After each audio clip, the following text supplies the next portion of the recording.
말씀 같이 봅시다.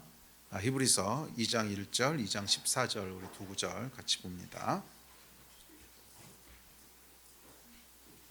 시작. 그러므로 우리는 들은 것에 더욱 유념함으로 우리가 흘러 떠내려 가지 않도록 함이 마땅하니라. 자녀들은 혈과 육에 속하였음에 그도 또한 같은 모양으로 혈과 육을 함께 지니심은 죽음을 통하여 죽음의 세력을 잡은 자 곧 마귀를 멸하시며. 아멘. 2장 1절에서 빠져나온 듯 했는데 다시 돌아갔습니다. 하나님이 주시는 좀 마음이 있어서 이 미혹에 대한 이야기를 한 주 더 나누어야겠다는 생각을 주셨습니다. 그래서 오늘 제목은요, 미혹과 확증 편향성입니다. 그래서 좀 예민한 주제인데 굉장히 중요한 주제인 것 같습니다. 왜냐하면 지금 이 시대에 어떻게 보면 미혹하는 가장 큰 통로가 이 확증 편향성이라고 하는 이런 방법과 통로를 통해서 우리가 참을 거짓으로 인식하기도 하고 거짓을 참으로 인식하기도 하고, 그러니까 이게 미혹이거든요. 미혹은 사실과 우리의 인식이 이렇게 괴리되어 있고 분리되어 있는 걸 미혹이라고 하는데, 사실 확증 편향성이라고 하는 게 사실과 우리가 인식하는 것을 계속 분리시키는 일들을 하기 때문에 어쩌면 우리 시대에 경계해야 되고 또 피할 수 없는 위협 중에 하나인 것 같습니다. 그래서 아무래도 이 미혹에 대한 이야기를 하면서 이 주제를 한번 다루고 넘어가는 것이 좋겠다는 생각이 들었고, 또 제 안에 책임감도 좀 들었습니다. 제가 수학을 전공했잖아요. 그러니까 이 확증 편향성에 대한 거를 대처하는 데는 수학자들이 독보적이거든요. 그래서 뭐 제 전공도 있고 그래서 책임감도 사실 좀 들기는 했습니다. 왜냐하면 이제 목사님들 중에 수학 전공하신 분들이 많지 않고 또 뭐 그러다 보니까 제가 그래도 하나님께서 뭐 15년을 제가 수학자로 살게 하셨는데, 그러면 뭐 써먹을 때가 있어야 될 거 아니에요. 그래서 그 이제 확증 편향성이라고 하는 건 뭐냐면 무엇이 사실이라고 하는지를 어떻게 알 수 있느냐 하는 거지요. 예? 확증 편향성을 우리가 경계하고 거기에 휩쓸려가지 않는다라고 하는 것은 무엇이 팩트고 무엇이 사실인가 하는 그 객관적인 사실을 어떻게 우리가 알 수 있고 확신할 수 있는가 하는 것에 대한 주제인데, 사실은 그 학문이 수학이라는 학문이거든요. 그러니까 수학은 뭐 주관적인 그 사실이 아니라 누구나 동의할 수 있는 객관적인 사실, 그러니까 주관적인 어떤 믿음과 주관적인 인식이 아니라 모든 사람이 동의할 수 있는 객관적인 사실이 무엇인가 하는 것을 발견하는 방법론에 대한 것이 사실 수학이거든요. 그래서 사실은 확증 편향성에 대해서 대처하는 것만 놓고 보자면 아마 독보적인 게 수학을 전공한 사람들이라고 저는 믿습니다. 왜냐하면 수학을 전공한 사람들은 숫자밖에 안 믿거든요. 뭐 숫자밖에 안 믿는단 말은 약간 어폐가 있죠. 하나님도 믿으니까. 근데 사람보다 이제 숫자에 더 이렇게 관심이 가는 사람들이기 때문에 어떻게 보면 이제 숫자라고 하는 것은 이 고정되어 있는 거잖아요. 그러니까 의견이라든지 우리의 해석이라고 하는 것은 고정되어 있지 않습니다. 어떤 사람이 인식하냐에 따라서 똑같은 사건을 이렇게 인식하기도 하고 저렇게 해석하기도 하고, 그러니까 이게 픽스된 값이 아닌데, 뭐 숫자라고 하는 건 약간 픽스된 값이죠. 그러니까 어떤 사건이 일어날 확률, 뭐 이거는 사람에 따라 달라지는 게 아니에요. 그냥 그 사건이 일어날 확률, 그런 건 고정된 값입니다. 그게 뭐 15%면 15%, 이것은 누가 하든지 간에 15%지 그것은 뭐 해석이나 인식이 아니기 때문에 어떻게 보면 고정되어 있는 값이죠. 그래서 이 수학자들은 이런 고정되어 있는 값을 찾는 사람들이기 때문에 하여간 이런 그래도 제가 15년 동안 전공했던 것들을 좀 살려서 이 시대에 우리가 이 확증 편향성이라고 하는 거센 흐름에서부터 어떻게 흘려 떠내려가지 않을 수 있을까? 어떻게 거기서부터 어느 한쪽으로 편향되지 않고 딱 중심을 잡고 서 있을 수 있을까 하는 이야기들을 이제 미혹이란 주제와 함께 살펴보려고 합니다. 자, 예수께서 뭐라 그러셨냐면 마귀를 멸하기 위해서 오셨다고 기록합니다. 우리를 여러분 믿음에서 흘러 떠내려가게 하는 것은 마귀가 하는 일이죠. 마귀가 우리를 믿음에서부터 흘러 떠내려가게 합니다. 자, 성경은 이렇게 얘기합니다. 시작. 근신하라 깨어라 너희 대적 마귀가 우는 사자같이 두루다니며 삼킬 자를 찾나니. 그러니까 마귀는 우는 사자같이 두루다니면서 삼킬 자를 찾습니다. 그래서 깨어있지 않으면 아차하는 순간 마귀에게 당한다는 거예요. 그래서 이 흘러 떠내려가게 하는, 미혹하고 거짓으로 우리를 넘어지게 하는 것은 마귀가 하는 일입니다. 자, 성경은 그래서 이 마귀를 대적하라고 명합니다. 다음 절 시작. 마귀를 대적하라. 그리하면 너희를 피하리라. 예, 대적하라고 명하는데 그러면 어떻게 대적해야 되는가? 또 다음 절 시작. 마귀의 간궤를 능히 대적하기 위하여 하나님의 전신갑주를 입으라. 자, 여기 보면 하나님의 전신갑주를 입으라고 했는데 왜 그러냐면 마귀의 간궤가 있기 때문이래요. 그러니까 간궤라고 하는 건 뭐냐면 마귀도 전략이 있다는 거예요. 그래서 이 전략을 대처하기 위해서 하나님의 전신갑주를 입으라 이렇게 얘기합니다. 자, 그렇다면 마귀의 간궤가 뭔지를 먼저 알아야 되겠죠. 전략이 뭔지를 알아야 됩니다. 마귀의 전략이 뭘까요? 성경은 이렇게 얘기합니다. 다음 절 시작. 너희는 너희 아비 마귀에게서 났으니 너희 아비의 욕심대로 너희도 행하고자 하느니라.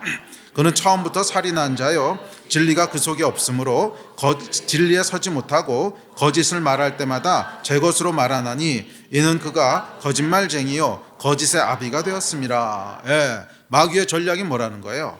거짓이라는 거예요. 거짓. 속이는 거라는 거예요. 그러니까 원수 마귀는 거짓의 아비입니다. 거짓을 제 것으로 말하는 거짓말쟁이에요. 그러니까 마귀의 전략은 뭐냐면 속이는 것, 즉 미혹입니다. 미혹. 그러니까 마귀가 우리에게 쓰는 전략의 가장 핵심적인 것이 속이고 미혹하는 것이란 뜻입니다. 진리가 아닌데 진리인 것처럼 속입니다. 진실이 아닌데 진실인 것처럼 속입니다. 이게 미혹이죠. 마귀의 한결같고 변함없는 영원한 전략은 속이는 것, 미혹하는 것입니다. 마귀의 여러분 대표적인 세 가지 속성이 있습니다. 하나님의 속성이 있죠. 사랑과 공의, 또 자유, 이런 속성이 있듯이 마귀에게도 대표적인 속성인데 그게 뭐냐면 교만과 미움과 거짓입니다. 이 세 가지가 마귀를 대표하는 속성이에요. 그러니까 마귀는 교만한 존재예요. 마귀가 왜 마귀가 됐어요? 자기가 하나님처럼 되려고 교만한 거죠. 교만이 마귀의 이제 본질이고, 그래서 이제 나중에 우리가 살펴보겠지만 이 확증 편향성이라고 하는 것도 마귀가 이용하는 전략이거든요. 그래서 확증 편향성에 흘러가지 않기 위해서는 반드시 뭐가 필요하냐면 겸손이 필요해요. 겸손이 필요해요. 그러니까 내가 다 아는 게 아니다, 내가 틀릴 수도 있다라는 겸손이 있어야 이 흘러 떠내려가지 않는데, 누가 확증 편향성에 넘어지냐 하면 교만한 사람이에요. 내가 다 알 수 있어, 내가 믿는 건 사실이야, 하는 이 교만. 딴 사람은 다 틀렸어 하는 이 교만이 있으면 이게 마귀의 속성이기 때문에요, 당장 넘어집니다. 그래서 이 미혹에 넘어지는 것은 항상 교만 때문에 넘어져요. 겸손한 사람은 안 넘어져요. 겸손한 사람은 뭐냐면 내가 틀릴 수도 있어, 내가 속을 수도 있어, 이걸 항상 인식하고 있는 사람이기 때문에 그것을 계속 하나님께 묻고 점검하고 찾아보고 합니다. 그래서 잘 안 넘어지는데 누가 미혹되냐면 교만한 사람이 미혹되는 거예요. 이게 마귀의 속성이에요. 교만. 그 다음에 미움, 거짓, 이 세 가지 속성인데 이 세 가지는 하나로 얽혀 있습니다. 그러니까 교만한 사람이 미혹되고요. 미혹되면 어디로 흘러가게 되냐면 분노로 흘러가게 돼요. 그러니까 미혹은 반드시 우리를 어디로 이끌고 가냐면 누군가에 대한 분노, 화, 미움, 그런 데로 이끌어가게 됩니다. 그래서 세 가지가 이제 하나의 패키지로 이루어져 있습니다. 자, 그럼 이 미혹에 대해서 성경이 뭐라고 가르치는지 성경 구절들을 쭉 한번 찾아봅시다. 예수님께서도 미혹을 말씀하셨고, 사도 바울도 얘기했고, 또 사도 요한도 얘기했고, 선지자들도 얘기했고, 베드로도 얘기했고, 여러 사람이 얘기했는데 이 뭐라고 얘기하는지 한번 들어보겠습니다. 예수께서 이렇게 말씀하십니다. 시작.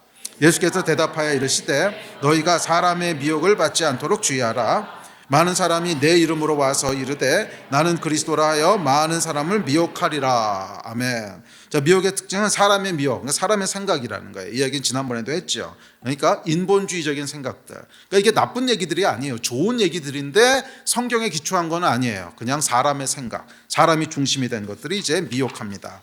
특별히 나는 그리스도라 하여 많은 사람을 미혹한대요. 그러니까 무슨 얘기냐면 이게 성경적인 거야, 이게 옳은 거야, 이런 식으로 유혹한다는 거예요. 그런데 사실은 성경적인 게 아니고 사람의 생각인 거죠. 인본주의의 생각인 거예요. 그래서 이 시대의 미혹의 특징 중에 하나는 뭐냐면, 특별히 크리스찬을 미혹하는 미혹의 특징 중은 뭐냐면 이게 성경적인 거야, 크리스찬은 이래야 돼 라고 얘기하는데 아주 교묘하게 얘기를 해서 그런가 보다 하고 따라가 보는데 사실 그 배후에 아주 깊이 뿌리에 들어가 보면 약간씩 성경적인 생각으로부터 어긋나 있는 이런 것들이 이제 아주 위험합니다.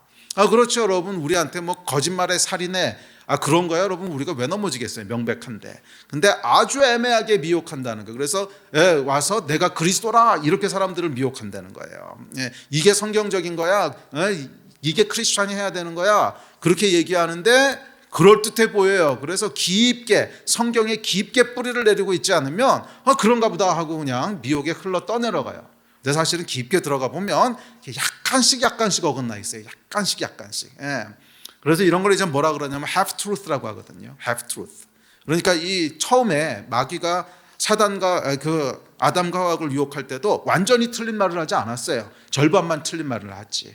절반만 틀린 말을 합니다. 그러니까 선악과 따먹어. 그럼 너희가 결코 죽지 아니라 너희가 하나님처럼 돼서 뭘 알게 될 거고. 근데 그 얘기 자세히 읽어보잖아요. 그러면 완전히 틀린 얘기는 아니에요. 그냥 반은 맞고 반은 틀린 얘기를 해요. 그러니까 이게 항상 사단이 쓰는 전략이에요.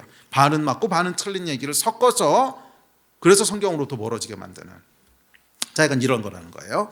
자, 그 다음에 또 이렇게 말씀하십니다. 시작. 그때 많은 사람들이 실족하게 되어 서로 잡아주고 서로 미워하겠으며 거짓 선지자가 많이 일어나 많은 사람을 미혹하겠으며 불법이 성함으로 많은 사람의 사랑이 식어지리라. 아멘. 자, 미혹은 불법과 미움하고 연결되어 있다는 거예요. 사랑이 식어진 것, 미워하고 분노하는 것은 어떤 것이든지 하나님의 일이 아닙니다. 아무리 좋은 얘기를 해도 이 사랑이 식어졌을 때, 그러니까 분노와 미움을 동기로 한다면 그것은 하나님이 하시는 일이 아니에요. 그런데 미혹은 우리를 어디로 이끌어요? 분노로 이끈다는 거예요. 예, 분노로 이끈다는 거예요. 또한 분노하면 더 쉽게 미혹됩니다. 그러므로 늘 사랑이 식지 않도록 마음을 지키십시오. 분노가 올라오면요 경계하셔야 돼요. 그러니까 아무리 의로운 분노가 어쩌고 해도 사실은 심판자는 하나님이시기 때문에 우리가 분노하면 안 돼요. 예, 정말로 이제 분노하고 정말로 하나님을 대적하는 사람이 있다면 긍휼히 여겨야지 그 사람을. 이거 분노로 대적하면 안 돼요. 분노로 대적하면 안 돼요. 죄는 미워할 수 있지만 사람에 대해서는 분노가 아니라 이 분노로 미워하게 되면 그럼 뭐예요? 미혹되게 된다는 거예요. 미혹된다는 거예요.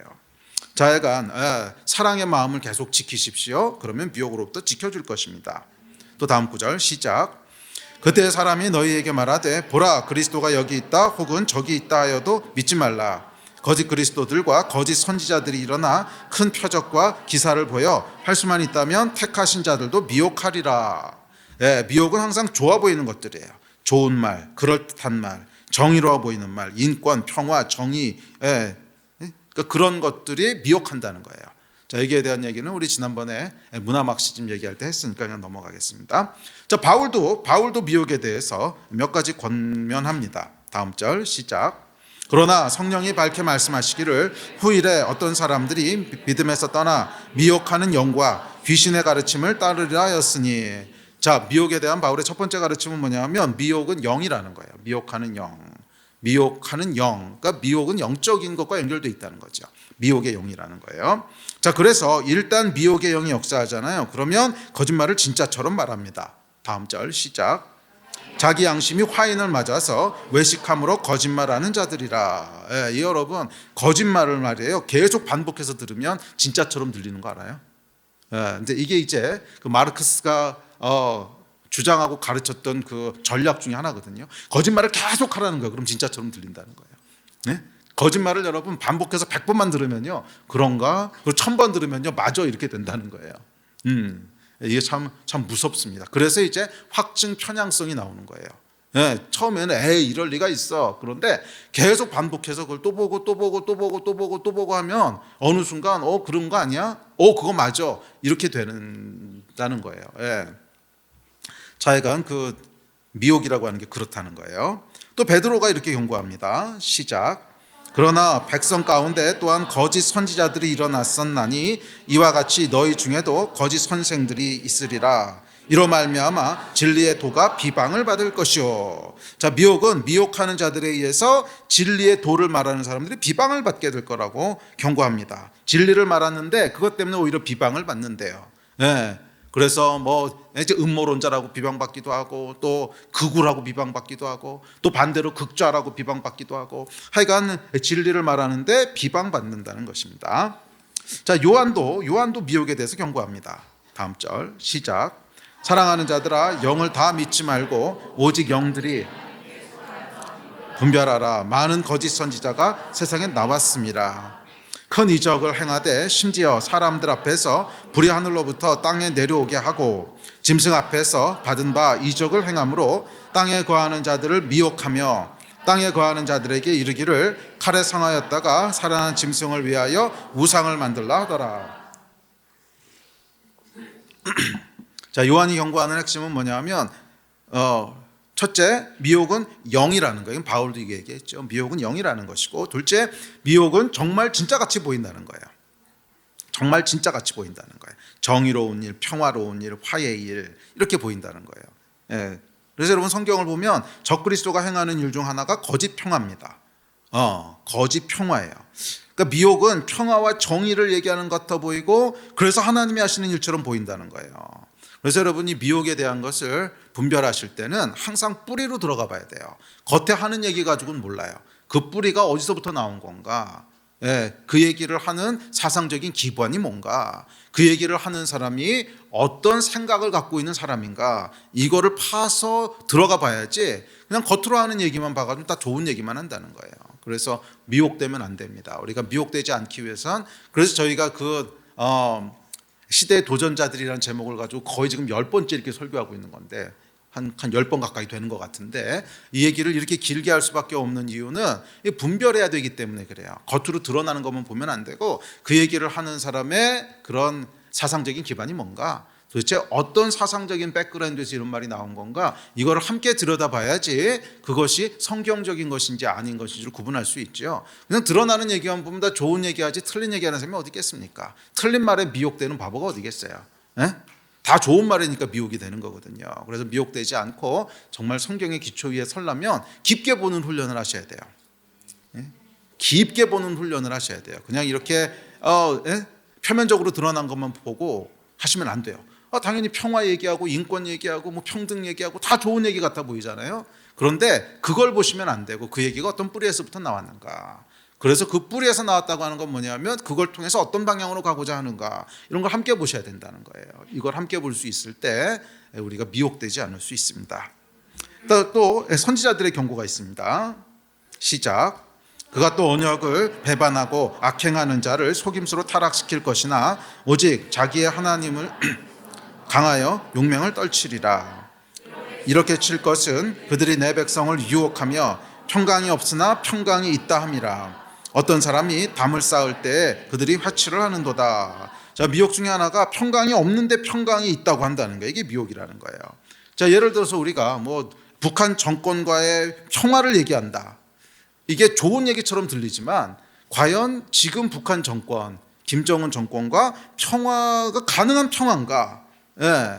만약 그게 거기서 지금까지 없었던 건 몰라 그러고 눈 감고 평화롭게 갑시다. 그러면 거기서 억울하게 죽어간 사람들, 그 정권 아래서 억울하게 탄압받고 죽어가고 지금도 죽어가고 있는 사람들의 인권은 도대체 뭐예요?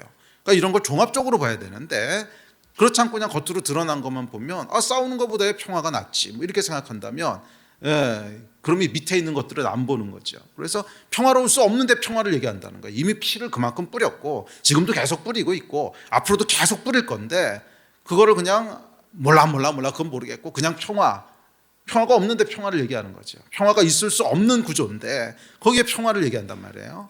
이런 게 이제 미혹인 거죠. 평화만 놓고 보면 좋은 것 같아요. 그런데 그게 지금 이게 평화로울 수 있는 구조라는 거예요. 그러니까 불가능한 구조라는 거죠. 왜냐하면 이미 엄청나게 많은 사람들이 불의하게 죽임을 당했고 지금도 당하고 있고 앞으로도 계속 죽임을 당할 텐데, 이런 것들을 그냥 아예 몰라 이건 모르겠고 그냥 약간 싸우는 것보다 안 싸우는 게 나아. 이게 굉장히 단세포적인 생각이죠. 그래서 여기 보면 뭐라 그랬냐면 미혹 중에 하나가 평화가 없는데 평화를 선포한다는 거예요. 평화가 없는데 평화를 선포한다는 거예요. 내 백성을 유혹하여 평강이 없으나 평강이 있다 함이라. 그러니까 이게 이제 미혹 중에 하나라는 거죠. 아멘. 자, 기억하십시오. 하여간 이 미혹이라고 하는 것은 항상 좋은 말, 그럴듯한 말로 우리를 속입니다. 자, 종합해 보면 미혹은 결국 뭐예요? 영이에요. 자, 그렇다면 미혹의 영은 언제 역사할까? 미혹의 영은 언제 역사할까? 영의 특징이 있는데, 영의 아주 중요한 특징은 뭐냐면 항상 영은 믿음을 통해서 들어와요. 항상 영은 믿음을 통해서. 그러니까 돈의 힘을 믿기 시작하면 이제 만물의 영이 역사하는 것이고요.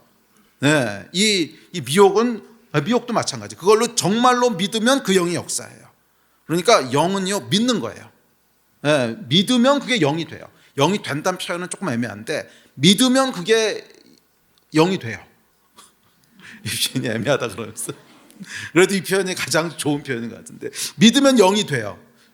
그러니까 영이 된다는 것보다는 그 믿음을 통해서 그 영이 역사하기 시작하는 거죠.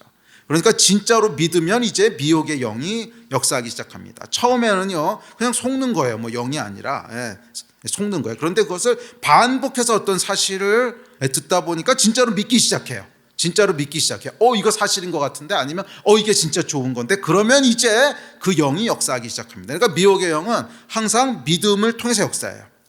그래서 마귀가 사용하는 방법 중 하나가 바로 확증 편향성이라는 거예요. 그러니까 확증 편향성은 반복적으로 편향된 정보를 반복적으로 접하게 함으로 말미암아 믿기 시작하는 거죠.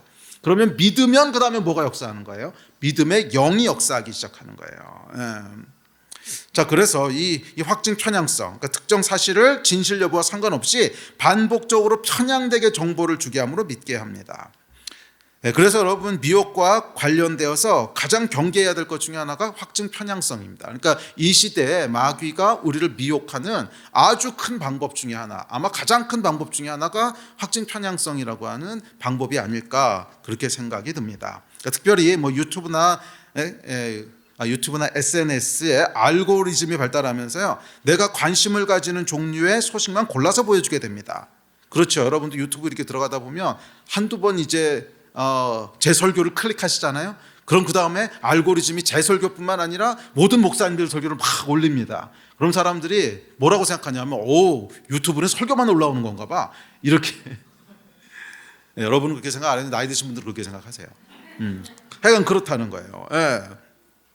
자, 이게 이제 이 알고리즘이 발달하면서 내가 관심을 가지는 종류의 소식만 골라서 보여주게 됩니다. 자, 이것은 유튜브뿐만이 아니라 일반 언론도 마찬가지입니다. 일반 언론도 마찬가지입니다. 내가 관심을 가지고 본 뉴스가 있으면 그쪽 성향의 뉴스만 포털 사이트가 계속 골라서 보여줍니다. 그러니까 내가 어떤 한 성향의 뉴스를 봤잖아요. 그러면 거기에 맞는 것들을 알고리즘이 찾아서, 그러니까 이제 보통 여러분 뉴스 보실 때 뭐 그 신문사 클릭해서 보지 않잖아요. 뭐 대부분 뭐 네이버 통해서 보든지 아니면 뭐 구글 통해서 보든지 이렇게 보잖아요. 그러면은 그게 그 자체 알고리즘이 또 있단 말이에요. 그러니까 거기에 이제 잘 맞는 것들만 이렇게 골라서 보여주게 됩니다. 자, 이렇게 보면 이제 그러다 보면 반대되는 뉴스나 정보는 접하지 못하게 되고 한쪽 방향의 정보만을 전부인 양 인식하게 됩니다. 그리고 그것이 반복되다 보면 사실이라는 확신이 더욱 강해지게 됩니다. 이것을 확증 편향성이라고 하죠. 아주 위험한 현상입니다. 근데 왜냐하면 이렇게 확신하게 되면 이게 미혹의 영이기 때문에 그래요. 여기서부터 이제 미혹의 영이 역사하기 시작하기 때문에 그렇습니다. 자, 그래서 이 확증 편향성이라고 하는 것이 무엇인지를 조금 더 살펴보고 우리가 그러면 어떻게 대처해야 되는가. 이 대처하는 싸움은 제가 누누이 얘기하지만 이것은 믿음의 싸움이 아닙니다. 분별의 싸움이지. 그러니까 이거를 믿음으로 싸우면 안 돼요. 믿습니다. 그러면 더 확증 편향되는 거야. 그러니까 유혹과 환란은 믿음으로 싸우는 거고요. 미혹은 진리를 분별하면서 싸워야 되는 거예요. 이 싸움 방법이 다르단 말이에요. 아멘. 그래서 이것은 어떻게 우리가 최대한 이 중립적이고 객관적인 위치에 설 수 있는가? 어떻게 내가 접한 정보가 팩트라고 하는 것을 검증할 수 있는가? 이걸 여러분 계속 깊게 생각하셔야 돼요. 아니면 참 위험합니다. 위험한 시대를 살고 있어요. 시작해 봅시다. 자, 확증 편향성. 확증 편향성의 정의는 다음과 같습니다. 자신이 이미 가지고 있는 신념, 의견 또는 가정을 강화하거나 확인해 주는 정보만을 선호하거나 받아들이고 그에 반하는 정보는 무시하거나 과소평가하는 인지적 편향. 인지적 편향. 그러니까 내가 뭔가를 인식하는데 계속 이미 내가 믿고 있고 내가 지지하고 있는 쪽을 계속 강화시켜주는 정보만 계속 받아들이고 그렇지 않은 건 계속 이렇게 버린다는 거예요. 그게 이제 확증 편향성입니다. 사실 확증 편향성은 예전부터 존재해 왔지만 유튜브나 포털 사이트에서 맞춤형 정보를 각 개인에게 맞게 알고리즘으로 선택해 주면서 더 큰 사회적인 문제가 되기 시작했습니다. 그렇죠. 이게 한 10년 전만 해도 이런 현상이 그렇게 강하지 않았거든요. 그런데 지금은 그냥 정말 알고리즘이 얼마나 귀신 같은지 내가 뭘 좋아하는지를 약간 귀신처럼 알고 있어요. 귀신처럼 알고 있는 게 아니고 귀신이 알고 있는 거야. 마귀가. 마귀가 알고요. 그것만 계속 주는 거예요. 제가 그 전에 한번요. 그 여행 가느라고 이 캐리어 가방을 한번 찾은 적이 있더니 그 다음부터는 주구장창 광고는 캐리어 가방 광고만 뜨더라고. 무슨 사이트를 들어가도 거기 이렇게 배너가 뜰 때 보면은 무슨 가방 광고만 떠요. 이런 게 이제 이 알고리즘이 하는 일이죠. 자, 확증 편향성의 주요 특징들은 다음과 같습니다. 첫째, 선택적인 정보 수집입니다. 선택적인 정보 수집. 자신이 믿고 있는 것을 지지하는 정보만 찾고요. 그에 반대되는 정보는 외면하거나 회피합니다. 자, 이건 앞서 얘기했지만 뉴스나 정보를 찾아주는 AI 알고리즘이 발전하면서 더욱 심각해졌습니다. 근데 이건 정보만 그런 게 아니고요. 성경을 읽거나 설교를 들을 때도 역시 마찬가지로 이 선택적인 정보 수집이라고 하는 확증 편향성이 작동합니다. 그래서 여러분, 사람들이 어떤 설교에 은혜 받는 줄 아세요? 어떤 설교에 은혜 받는 줄 아세요? 내가 생각하고 있는 것을 지지해 주는 설교에 은혜 받아요. 응? 내가 이미 이런 거 아니야 하는데 목사님 똑같은 말씀을 하셔. 그럼 눈물이 쭉 나요. 모르는 걸 얘기할 때 은혜 받는 게 아니야. 네? 몰랐던 걸 얘기할 때 은혜 받는 게 아니고 내가 이미 이럴 거야 라고 생각하는 내 어떤 신앙관 또는 내 믿음 뭐 이런 게 있단 말이에요. 그거를 딱 얘기해 주면 거기서 이제 은혜를 받습니다. 내 생각을 성경 읽을 때도 마찬가지예요. 여러분 성경 읽을 때 여러분 그 성경에다 이렇게 형광펜 치면서 읽으세요. 저는 버릇이 돼서 형광펜 치면서 읽는데 어디 형광펜 쳐 있나 한번 다시 한번 찾아보세요. 맨 똑같은 구절이 쳐 있습니다. 똑같은 구절이 쳐 있어요. 비슷한 맥락의 구절들을 마태복음, 마가복음, 누가복음, 요한복음 아무리 돌아가면서 해도 다 똑같은 구절에만 줄 쳐 있어요. 다른 구절에 안 쳐 있어. 왜 그런 줄 아세요? 그게 그냥 자동적으로 그렇게 되는 거예요. 그러니까 내 생각을 지지해 주는 구절이나 그런 말씀에만 은혜를 받고요. 그렇지 않은 것은 뭐 의지적으로 그럴 수도 있고 무의식적으로 그럴 수도 있고 그냥 이게 흘러가는 거예요. 그러니까 별로 집중하지 않고 넘어가든지 아니면 불편하다고 느끼든지 뭐 그러는 거예요. 설교도 마찬가지입니다. 나를 지지해 주는 설교는 은혜 받고요. 내 생각과 다른 설교를 하면 불편해합니다. 자, 그러다 보니까 어떻게 돼요? 내가 그냥 기존에 알고 있고 믿고 있던 것들만 계속 강화되지 내가 모르고 있던 건 영원히 몰라요. 그러니까 신앙이 성장을 안 하는 거죠. 모르고 있던 건 계속 모르는 거고 알고 있던 것만 계속 강화시켜 주는 거니까. 뭐 그나마 그게 좋은 거면 괜찮은데 잘못된 거면 잘못된 것만 계속 강화시켜 주니까 어떻게 되겠어요? 그러니까 이게 이제 마귀가 사용하는 거란 말이에요. 여기에 놀아나면 안 된다는 거예요. 그러니까 우리는 최대한 중립적으로 서려고 노력을 해야지. 그러니까 나한테 좋은 약은 그러니까 입에 쓰다고 나한테 좀 불편하거나 동의가 안 되는 것도 겸손하게. 그래서 이 겸손이 중요한 키워드예요. 확증 편향성하고 제일 깊게 연결되어 있는 게 교만이에요. 나는 옳아, 나는 알아. 이 교만. 이게 우리를 확증 편향성으로 끌고 가는 거거든요. 그러니까 이 겸손한 게 있어야 돼요. 그러니까 나는 틀릴 수도 있어. 난 다 아는 게 아니야. 나는 부족해. 나는 도움이 필요해. 그런 사람은 내 생각과 다른 생각이 와도 그걸 귀 기울여 들어요. 그러니까 성경도 그렇고 설교도 그렇고. 그런데 교만한 사람은 절대 안 듣습니다. 교만한 사람은 절대 안 들어요. 목사가 무슨 설교를 하더라도 자기 생각에 맞는 것만 골라서 듣고요. 자기 생각하고 다른 목사 설교는 물론 듣지도 않고 그 다음에 자기하고 비슷한 성향의 목사를 들을 때도 조금 불편한 얘기하면 그건 다 걸러버려요. 자기가 듣고 싶은 것만 듣습니다. 그러니까 확증 편향이 되는 거죠. 교만하고 연결되어 있어요. 이게 딱 교만하고 연결되어 있습니다. 두 번째는 정보 해석의 편향성입니다. 자, 같은 정보를 접하더라도 자기의 신념을 뒷받침하도록 해석합니다. 그래서 정말 놀라운 게요. 이제 제가 어떤 설교를 하잖아요. 그러면 다 자기에게 유리하게 해석하는 거 있죠. 야, 이거 참 놀랍습니다.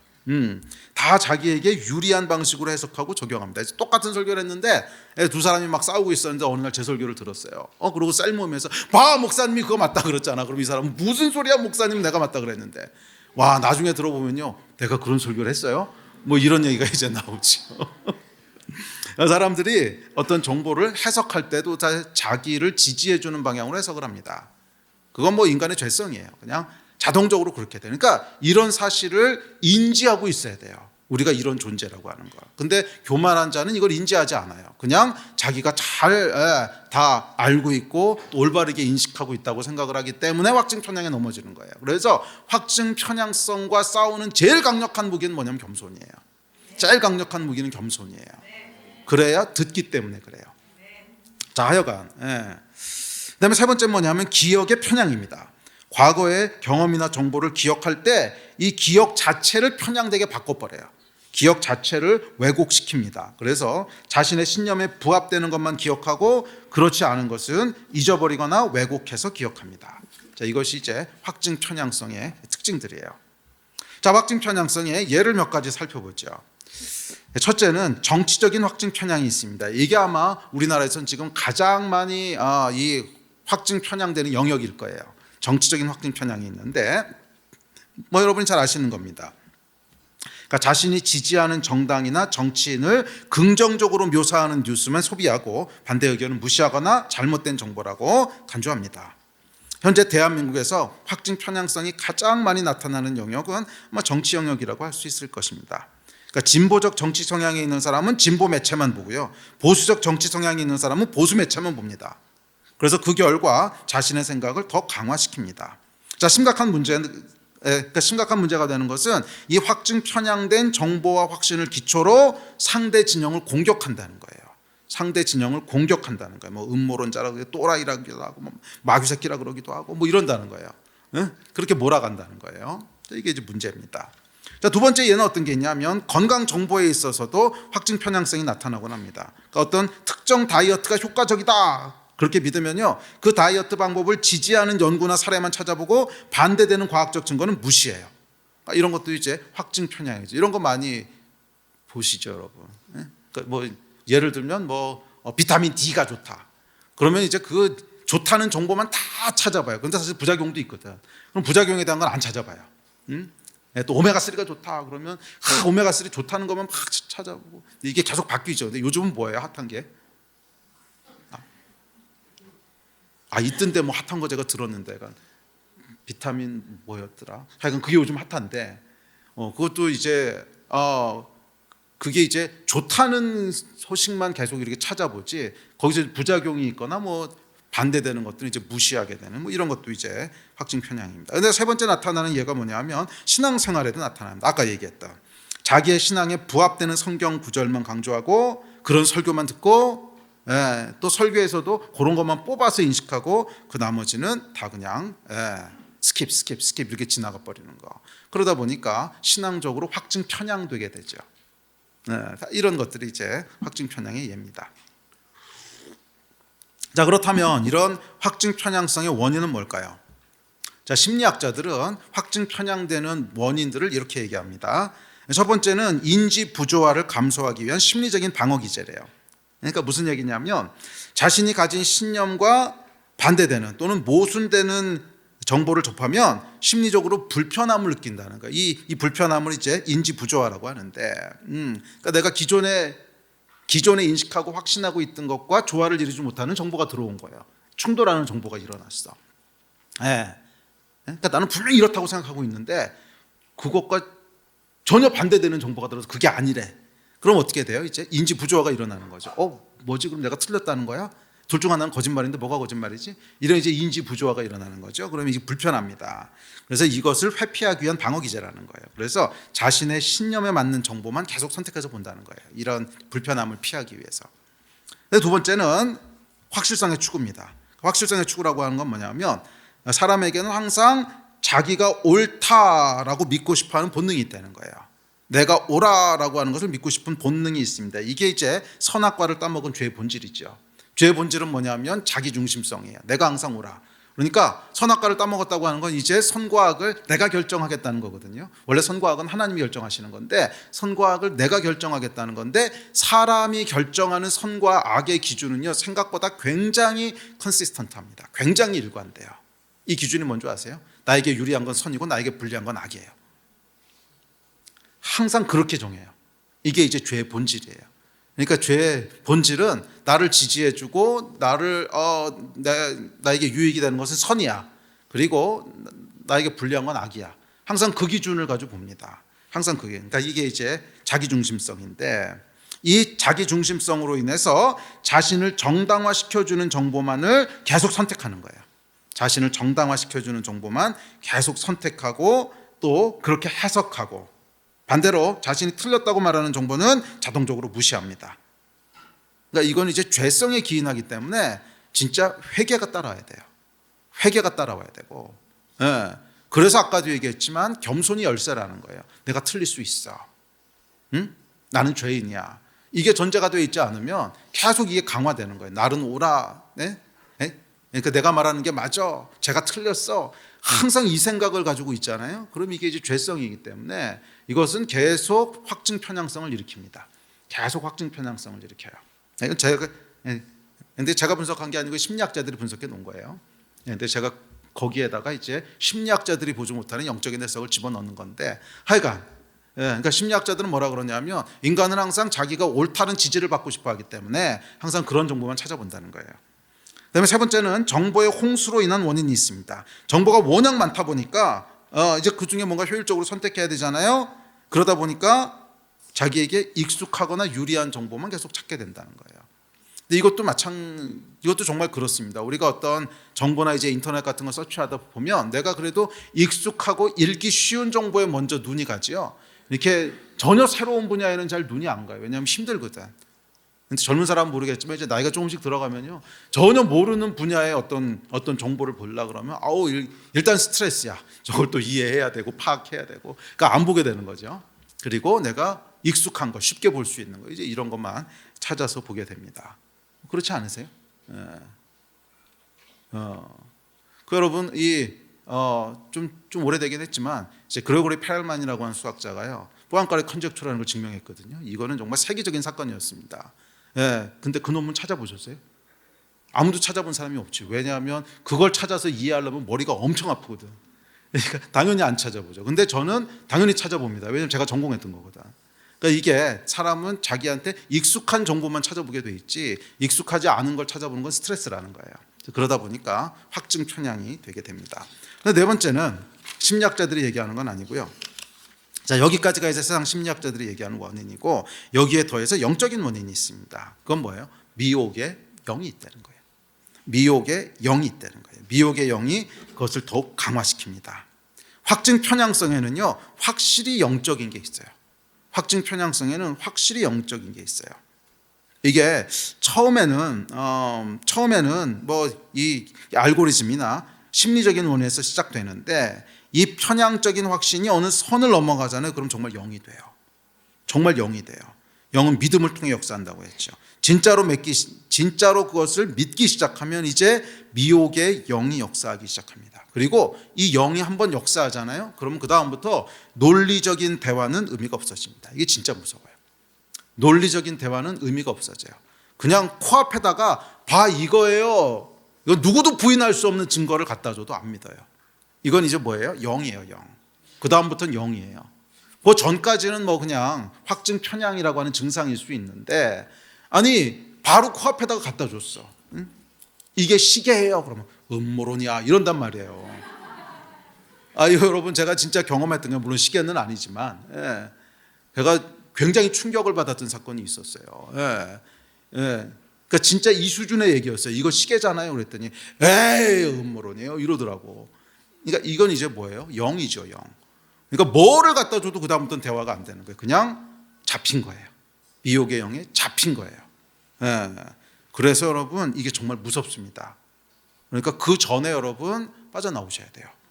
그 전에 빠져나오셔야 돼요. 이게 일단 미혹의 영이 역사하기 시작하면 이게 대화가 안 돼. 이때부터 뭘 해야 되냐면 축사를 해야 돼요. 진짜로. 그러니까 이때부터는 축사가 필요하지, 이때부터는 이제 대화로 안 돼요. 그러니까 그 전에 여러분 미혹의 영을 대적하시기 바랍니다. 자, 확증 편향성이 문제가 되는 이유는 첫째, 진리를 왜곡하기 때문에 그렇습니다. 그러니까 이 객관적인 사실을 인지하지 못하고 왜곡된 현실을 사실로 계속 인지합니다. 정보나 현상들을 모두 자신의 기존 신념을 강화하고 지지하는 쪽으로 해석하고 인식해요. 그래서 기존의 생각을 강화합니다. 그 결과 타인과의 소통이 어려워지고 고립과 갈등을 경험하게 됩니다. 자, 이런 현상은 사회를 극단적인 양극화로 치닫게 만들어요. 그리고 대화를 불가능하게 만듭니다. 그러니까 이런 거 우리가 지금 보고 있잖아요. 그러니까 이게 점점점 확증 편향이 되다 보니까 사회가 양극화가 돼버리고 대화가 안 돼요. 이게 여러분 왜 대화가 안 되냐면 강한 확신과 확신이 충돌하는데 이 확신과 확신이 충돌할 때 이것을 중재할 수 있는 유일한 게 뭐냐면 팩트거든요. 예. 자, 이게 이제 확신과 확신이 충돌을 했어요. 예. 고 목사님이 지금 손에 들어있는 것은 시계야라는 확신이 있고요. 또 한편에서는 아니야, 고 목사님 들고 있는 건 물병이야라는 확신이 있어요. 그러면 이거를 어떻게 중재해야 되냐면 팩트를 봐야 되는 거예요. 짜자잔! 그러면 아, 그렇구나, 이렇게 중재가 돼야 되는데 이 팩트 자체가 왜곡돼 있단 말이에요. 그러니까 아까 얘기했듯이 자, 이게 시계잖아요 그랬더니 뭐야? 그러면 그 다음에 어떡하라고? 그러니까 이게 완전히 다른 세상의 팩트들을 인지하는 거예요. 그러니까 서로 인지하고 있는 팩트 자체가 달라요. 완전히 다른 팩트를 인지하고 있고, 그러니까 팩트가 일치하지 않습니다. 서로 다른 세상에서 다른 팩트의 기초에서 대화하고 있는 거예요. 그러니까 이 사회가 여러분 정말 파멸로 치닫습니다. 이건 파멸로 치닫아요. 이게 아주 심각한 문제가 됩니다. 그리고 이미 지금 우리는 뭐 그런 현상들을 보고 있는 거잖아요. 도저히 어떻게 해결책이 나올 것 같아 보이지 않는, 그것도 거의 반반씩 나뉘어져서 도대체 이거는 어떻게 대화 자체가 안 되는, 이게 뭐예요? 확증 편향이라고 하는 이제 미혹이 한 사회를 파멸로 치닫는 거죠. 치닫게 하는 거죠. 자, 그래서 저희가요 오랫동안 기도해왔던 게 그거 아닙니까? 이 땅을 묶고 있는 미혹의 영을 계속 대적했던 것이, 이제 맥락이 이런 거죠. 자, 그렇다면 이런 확증 편향성을 어떻게 극복할 수 있을까? 자, 이게 이제 진짜 중요한 거죠. 어떻게 이것을 극복할 것인가? 자, 이것은 여러분 일단 미혹의 영이 역사하기 시작하면요, 그 다음에 이런 방법 아무 소용 없습니다. 제가 해봤는데 안 돼요. 그 다음에 이런 방법 아무 소용이 없고요. 이건 그냥 성령께서 강권적으로 역사하시는 수밖에 없어요. 그건 영이기 때문에. 그런데 그 전까지는요, 그러니까 거기까지 가면 안 돼요. 거기까지 가면 그 다음 진짜 어려워집니다. 그 전에 우리가 확증 편향에 대한 것들을 계속 경계하면서 거기에 빠지지 않도록 노력해야 돼요. 아멘. 자, 이것을 어떻게 극복할 수 있을까? 자, 첫 번째 방법은 뭐냐면 다양한 정보를 접해봐야 돼요. 어떻게 보면 당연한 얘기입니다. 확증 편향이 정보를 편식해가지고 생긴 거잖아요. 그래서 다양한 걸 특히 자신의 신념에 반대되는 정보도 적극적으로 찾아보고 열린 마음으로 검토해봐야 됩니다. 이게 첫 번째예요. 다양한 정보를 찾아봐야 됩니다. 확증 편향성을 극복하기 위해서는 이게 가장 중요합니다. 자, 예를 들어 봅시다. 지금 한국 사회를 가장 뜨겁게 아주 시끄럽게 하는 이슈 중에 하나가 부정선거에 대한 겁니다. 참 예민한 이슈인데요. 이게 이제 설교 때 부정선거라는 얘기가 나왔다는 것만으로도 이슈가 될 수 있는, 그래서 잘못하면 저는 사회적으로 매장을 당할 수 있는 뭐 이런 아주 이제 무시무시한 이슈인데 이게 그래서 이 단어를 사용하기만 해도 음모론자, 뭐 내란 지지자, 아니면 처벌하겠다는 말까지 나오고 있는데, 그런데 안심하십시오. 뭐 제가 지금 이제 부정투표가 뭐 사실이고 아니고 이런 얘기 하려는 게 아닙니다. 그런 얘기 하려는 게 아니고요. 자, 이것을 이제 대하는 태도에 대한 얘기. 그러니까 이렇게 우리가 그러니까 충돌하는 이슈가 있을 때 그것을 어떤 태도로 봐야 되느냐, 크리스찬 이제 이 얘기 하려고 그러니까 긴장 안 하셔도 됩니다. 뭐 부정투표가 사실인지 아닌지는 나중에 조사해봐야지 아는 거죠. 어떻게 알겠어요? 이제 그 얘기 하려는 게 아니고, 이런 이제 이게 사실 지금 거의 반반 나눠져서 지금 충돌하는 거잖아요. 거의 반반 나눠져서 충돌하는 건데, 이제 한쪽에서는 이 얘기만 해도 뭐 음모론자, 내란 지지자 막 이러는가 하면, 또 다른 편에서는 지금 제가 오늘 아침에 뉴스를 보니까 40몇 %인가가 이제 부정투표를 믿는데요. 그러니까 거의 절반 가까이가 이제 믿는 건데, 그러니까 한편에서는 이거 이상하다 뭐 이런 사람이 한 절반 되고, 나머지 절반은 미친 놈들, 음모론자들 이러고 있단 말이에요. 자, 이런 걸 우리가 어떻게 대해야 되는가, 이제 태도에 대한 이야기를 하려고 합니다. 뭐 그게 뭐 사실인지 아닌지는 어떻게 알겠어요? 조사해봐야 하는 거고, 뭐 제가 할 수 있는 얘기는 아닌 것 같고. 자, 자신과 의견이 다른 이제 그런 사람을 대하는 크리스천의 태도는 어때야 되는가, 이 얘기를 하려고 하는 겁니다. 이게 확증 편향에 일단 빠지게 되면요, 자신과 의견이 다른 사람을 과도하게 공격하게 되기 때문에 그래요. 과도하게 공격하게 됩니다. 그러니까 앞서 얘기했죠. 미혹은 항상 우리를 어디로 이끈다고요? 분노로 이끌어요. 미혹은 이게 마귀가 하는 일이기 때문에 항상 우리를 분노로 이끕니다. 마귀의 속성이기 때문에 그래요. 그래서 과도하게 이제 상대방에 대한 걸 미워하고 분노하고 이렇게 됩니다. 자, 여하튼 그래서 이 확증 편향을 극복하기 위해서 제일 먼저 해야 될 일은 내가 틀릴 수도 있다 하는 것을 인정하는 거예요. 여기서부터 시작합니다. 그래서 아까도 얘기했지만 확증 편향과 싸우는 가장 강력한 무기는 겸손이라는 거예요. 내가 틀릴 수도 있다, 내가 확증 편향되어 있을 수도 있다 하는 사실을 인식하는 것부터 시작해야 됩니다. 이게 인식이 안 되면 그거는 100이면 100 다 넘어가요. 100이면 100 다 확증 편향자가 됩니다. 그러니까 나도 확증 편향되어 있을 수 있어 라고 하는 걸 인식하는 것부터 시작합니다. 자, 부정선거는 없다고 믿는 쪽에서는 이제 부정선거가 있다라고 믿는 사람만 확증 편향되었다라고 얘기하고 싶지만 이거 조심해야 된다는 거예요. 부정선거를 믿지 않는 사람들 역시 부정선거는 없어라는 정보만 반복적으로 접하고, 그래서 부정선거 말하는 사람은 음모론자야 라고 하는 정보를 반복적으로 접함으로 확증 편향되어 있을 수 있다는 거예요. 그러니까 이 확증 편향이라고 하는 것은 한쪽에서만 일어나는 게 아니라는 거예요. 네, 반드시 양쪽에서 같이 일어난다는 거예요. 그런데 이게 심각한 문제는 뭐냐면, 이게 부정선거를 믿는 사람들 쪽에서는 계속 공격을 받아요. 에이, 너는 확증 편향됐어, 맨날 유튜브 보다 보니까 너 그렇게 된 거야, 망상이야, 음모론자야. 공격을 받으니까 에이씨 막 열받고 이러긴 하는데, 근데 이제 이 반대편에 있는 사람들을 생각해 보면, 에이, 이 세상에 부정선거가 어디 있어, 이렇게 생각하는 사람들의 치명적인 문제는 뭐냐면 나는 중립적이라고 생각하는 거예요. 이게 치명적인 문제예요. 나는 중립적이다. 아마 여러분 오늘날 성경이 기록됐다면 분명히 이렇게 기록됐을 거예요. 확증 편향되지 않은 사람은 없나니 하나도 없으며. 분명히 이렇게 기록됐을 거예요. 확증 편향되지 않은 사람은 없나니 하나도 없으며. 그러니까 이게 확증 편향과 대처하기 위해서는 반드시 뭐에서부터 시작되냐면 내가 틀릴 수 있어에서부터 시작을 해야 돼요. 이게 안 되면 그 다음에는 바로 미혹으로 넘어갑니다. 겸손하지 않으면 바로 넘어지게 돼 있어요. 그래서 나도 확증 편향되어 있을 수 있어 라고 하는 걸 인식함으로써 이것과 싸워야 되는 거예요. 네. 그래서 이 부정선거를 믿는 사람들을 에이, 음모론자야 라고 부르는 사람은 어쩌면 부정선거는 음모론이야 라는 음모론을 믿고 있는 거죠. 이해되세요?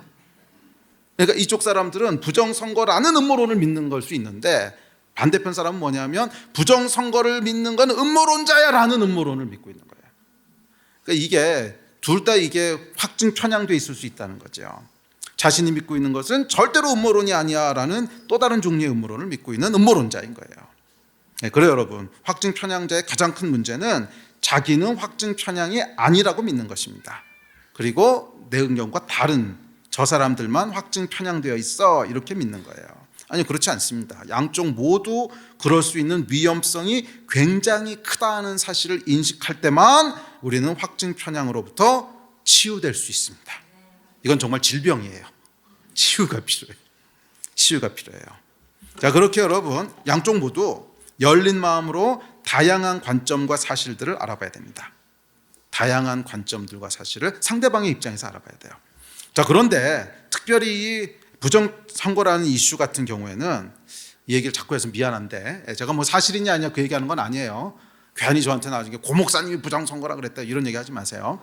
이거는 그냥 예로 든 겁니다. 이 사실을 대하는 태도에 대한 걸 지금 얘기하는 거예요. 자, 이 부정선거 이슈 같은 경우에는 부정선거를 믿는 사람들보다 믿지 않는 사람들에게 더 책임이 있다고 저는 생각해요. 적어도 현 시점에서는 그래요. 이유는 명확합니다. 찾아보지 않았기 때문에. 이게 딱 유일한 이유예요. 찾아보지 않았기 때문에. 제가요 굉장히 충격받은 것 중에 하나는, 그러니까 부정선거를 저는 찬성하는 사람도 만나서 얘기해봤고 또는 반대하는 사람도 만나서 얘기했고 많은 사람을 만납니다. 목회를 하니까 만나죠. 그런데 제가 충격을 받았던 것 중에 하나는 부정선거를 반대하고 믿지 않는 사람들이 거의 대부분은요, 한 번도 찾아본 적이 없더라고. 이건 저한테 굉장히 충격이었어요. 왜 그렇게 생각하는지에 대해서 찾아보긴 찾아보죠. 그런데 확증 편향, 자기가 보는 매체만 계속 보는 거지. 그러니까 상대방이 주장하는 입장에서 찾아보지 않았다는 거예요. 상대방이 주장하는 입장에서 도대체 왜 저렇게 생각하지 하는 것을 한 번도 찾아보지 않았다는 거예요. 그래서 거기에 저는 책임이 더 있다고 믿습니다. 그래서 이 첨예한 이슈가 생긴다는 거죠. 물론 부정선거를 믿는 사람들 쪽에도 분명히 확증 편향이 있을 거예요. 그런데 현 시점에서 이거를 제가 편향되지 않게 얘기하고 있는지 자신은 없는데, 그래도 제가 양쪽 사람들을 다 많이 만나본 입장에서는 찾아보지 않은 건 이쪽이에요. 찾아보지 않은 거. 근데 이쪽 사람들은 말이에요, 워낙 공격을 받다 보니까 억울해서라도 찾아보더라고. 찾아보고 그다음에 이쪽에서 뭐라고 얘기하는지 또 찾아봐요. 그런데 여기는 안 찾아봐요. 그러니까 1차적인 책임은 어디에 더 가중치가 있냐 하면 찾아보지 않은 쪽에 있어요. 왜? 확증 편향과 싸우는 첫 번째는 뭐냐면 다양한 정보를 찾아봐야 된다는 거예요. 상대방의 입장에서. 아니 지금 대한민국이 반쪽으로 쪼개져서 내란 직전까지 갔는데, 아니 이래도 안 찾아보고 있다면, 이래도 상대방의 입장에서 찾아보지 않았다면, 여러분 이건 심각한 거 아니겠습니까? 그렇지 않아요? 지금 이게 거의 반반 나눠졌거든요. 이제 거의 반반 나눠져서 이거 정말 이러다 큰일 나는 거 아니야? 이러다 정말 내전 나는 거 아니야? 그럴 정도로 걱정이 되는 상황인데, 그런데도 한 번도 안 찾아봤다? 그런데도 상대방의 입장에서 한 번도 찾아보지 않았다? 여러분, 이 사회의 진짜 문제는요, 부정투표가 사실이고 아니고가 아니에요. 한 번도 제대로 찾아보지 않고, 그리고 상대방에 대해서 공격하는, 이게 진짜 우리 사회를 파멸로 치닫게 하는 진짜 원인이죠. 그러니까 대화가 안 되는 거죠. 그러니까 이것을 부정선거를 믿든지 믿지 않든지 간에 상대방이 뭐라고 얘기하는지를 최소한 진지하게 찾아봐야 돼요. 그게 저는 크리스천의 당연한 책무고, 그게 상대방에 대한 좀 존중이라고 생각합니다. 그렇잖아요. 아니 저 사람이 저렇게 얘기해. 근데 한두 명이 얘기하는 걸 다 찾아볼 수는 없죠. 시간이 없으니까. 하지만 국민이 지금 거의 반반 나눴단 말이에요. 거의 반반 나눴는데, 그러면은 크리스천이라면 최소한 우리가 해야 될 최소한의 책무는 뭐냐면 상대방의 입장에 서서 그 정보를 들어보는 거예요. 그리고 나서 판단을 해야 되는 거죠. 그리고 나서 대화를 시작해야 돼요. 근데 이거를 하지 않았다. 그러면 그것이 사실 우리 사회를 파국으로 몰고 가는 진짜 이유입니다. 그게 파국으로 몰아가는 진짜 이유예요. 아니면 부정선거가 사실일 수도 아닐 수도 있어요. 그런데 모든 국민이 서로가 주장하는 것에 대해서 진지하게 그 얘기를 알아보고 대화를 해나간다면 얼마든지 풀어갈 수 있어요. 얼마든지 풀어갈 수 있습니다. 그런데 이거를 한 번도 이쪽 입장에서 뭐 찾아보지도 않고 들어보지도 않았어? 그럼 이거 이제 대화가 안 되는 거죠. 그럼 대화가 안 되면 그 다음에 뭐가 되죠? 대화가 안 되면 주먹이 나가겠죠. 그러니까 이게 이제 파멸로 갈 수밖에 없는 구조라는 거예요. 그래서 여러분 반드시 우리가 상대방의 입장에서 알아봐야 돼요. 확증 편향에서 빠져나오기 위한 첫 번째 열쇠는 내 입장과 반대되는 정보, 그것에 대해서 진지하게 알아보는 것입니다. 찾아보고 들어보는 거예요. 자, 이것이 안 되면 이것이 안 된 사람은 확증 편향에서 벗어날 수 없어요. 그리고 그런 사람이 많아지면 그 사회는 파멸로 가게 됩니다. 일단 진지하게 찾아보고, 그리고 나서 그 정보가 사실인지 아닌지는 객관적으로 검증을 해봐야죠. 그게 이제 두 번째 단계입니다. 근데 일단 찾아봐야 돼요. 찾아보고 이게 믿을 만한 거야, 이게 사실이야. 그거 이제 그 다음 단계에서 할 거고. 그거 알아보지도 않았다. 근데 이제 알아봤다고 얘기는 할 수 있지만 상대방의 입장에서 말이에요. 상대방이 얘기하는 그거 들어보지 않고 내가 맨날 편향돼서 그냥 보고 있는 거야, 이건 알아본 게 아니죠. 그것은 그냥 내 신념을 확인시켜 주는 거고, 그건 알아본 게 아닙니다. 아니 나도 알아봤어. 나도 그 이제 내가 보고 있는 그것들이 있는데, 뭐 신문 있고 정보 있는데, 아니 전부 찾아봤더니 이렇대. 그거 알아본 게 아니에요. 이것 때문에 지금 확증 편향이 됐다는데 거기 가서 또 알아보면 이게 뭐 대화가 되겠어요? 그게 아니고 상대방을 확증 편향시킨 것 같은 그거. 저 사람을 확증 편향시켜서 저 인간이 도대체 왜 저렇게 얘기하는 거야? 그거를 귀 기울여 들어봐야 돼요. 그리고 나서 그 다음 단계로 넘어가야 됩니다. 이게 심리학자들이 얘기하는, 제 얘기가 아니에요. 근데 찾아본 겁니다. 심리학자들이 얘기하는 첫 번째 열쇠예요. 확증 편향에서 벗어나기 위해서는 자기와 반대되는 생각에 대한 것들을 진지하게 들어봐야 된다. 이게 안 되면 그 다음에는 뭐 없어요. 자, 예를 들어서 죄송합니다. 부정선거 얘기를 계속해서 죄송한데 이제 반대하시는 분은 이런 얘기들을 하세요. 아니 대법원에서 이미 검증을 다 했고 결과도 다 나왔어. 근데 우기는 사람이 이게 또라이고 미친놈이고 음모론자들이지. 오케이, 그렇게 말할 수 있습니다. 그런데 그렇게 말하려면 먼저 정보를 찾아봤어야 돼요.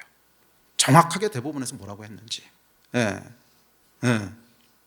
정확히 거기에서 뭐라고 했는지, 그리고 아니 그렇게 다 명확하게 증거가 됐는데 저 미친놈들, 뭐 한두 명이면 미친놈일 수 있어요. 그런데 국민의 40%, 50%가 미친놈이야? 그럼 이 나라는 좀비공화국이야? 이게 말이 안 되잖아요. 국민의 절반이면 이거는 책임감을 가지고 왜 그렇게 생각하는지를 찾아봐야 되는 거예요. 정확하게 뭐라 그러는 거예요 도대체. 제가 만난 사람 중에요, 이거 찾아본 사람은 아직까지 제가 법조계에 있는 사람들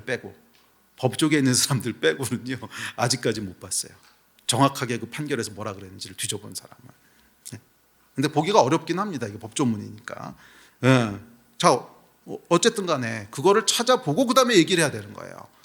이 사람들이 왜 그렇게 얘기하는구나, 또는 에휴 그래도 이거 보니까 말이 안 돼. 뭐 그건 이제 그 사람의 선택입니다. 하지만 찾아보지 않고 한다? 그거는 아니죠. 그거는 굉장히 잘못된 태도입니다. 상대방의 입장에서 찾아봐야 돼요. 내가 주로 보는 매체, 그거는 안 됩니다. 그것 때문에 확증 편향됐다 그러는데 그거를 다시 찾아본다, 이건 말이 안 되는 거고, 나와 반대되는 의견을 얘기하는 사람들이 접하는 매체, 그게 도대체 뭐라고 얘기하는가, 그거는 신뢰할 만한 건가, 이렇게 접근을 해야 되는 거죠. 뭐 이 반대편도 마찬가지입니다. 반대편에서도 이렇게 얘기한다면 내가 접하는 거 말고 저쪽 매체에서 뭐라 그러는 거지 보고, 그게 신뢰할 만한 거야 검증해보고 그 과정을 거쳐야 되는 거죠. 아멘이십니까? 자, 그래서 여러분 여기는요 겸손이 필요해요. 특별히 이 이슈는 더군다나 그렇습니다. 지금 거의 반반 나뉘었거든요.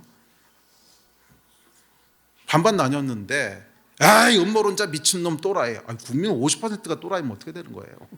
이건 이 나라 망한 건데, 여기서 겸손이 필요하죠.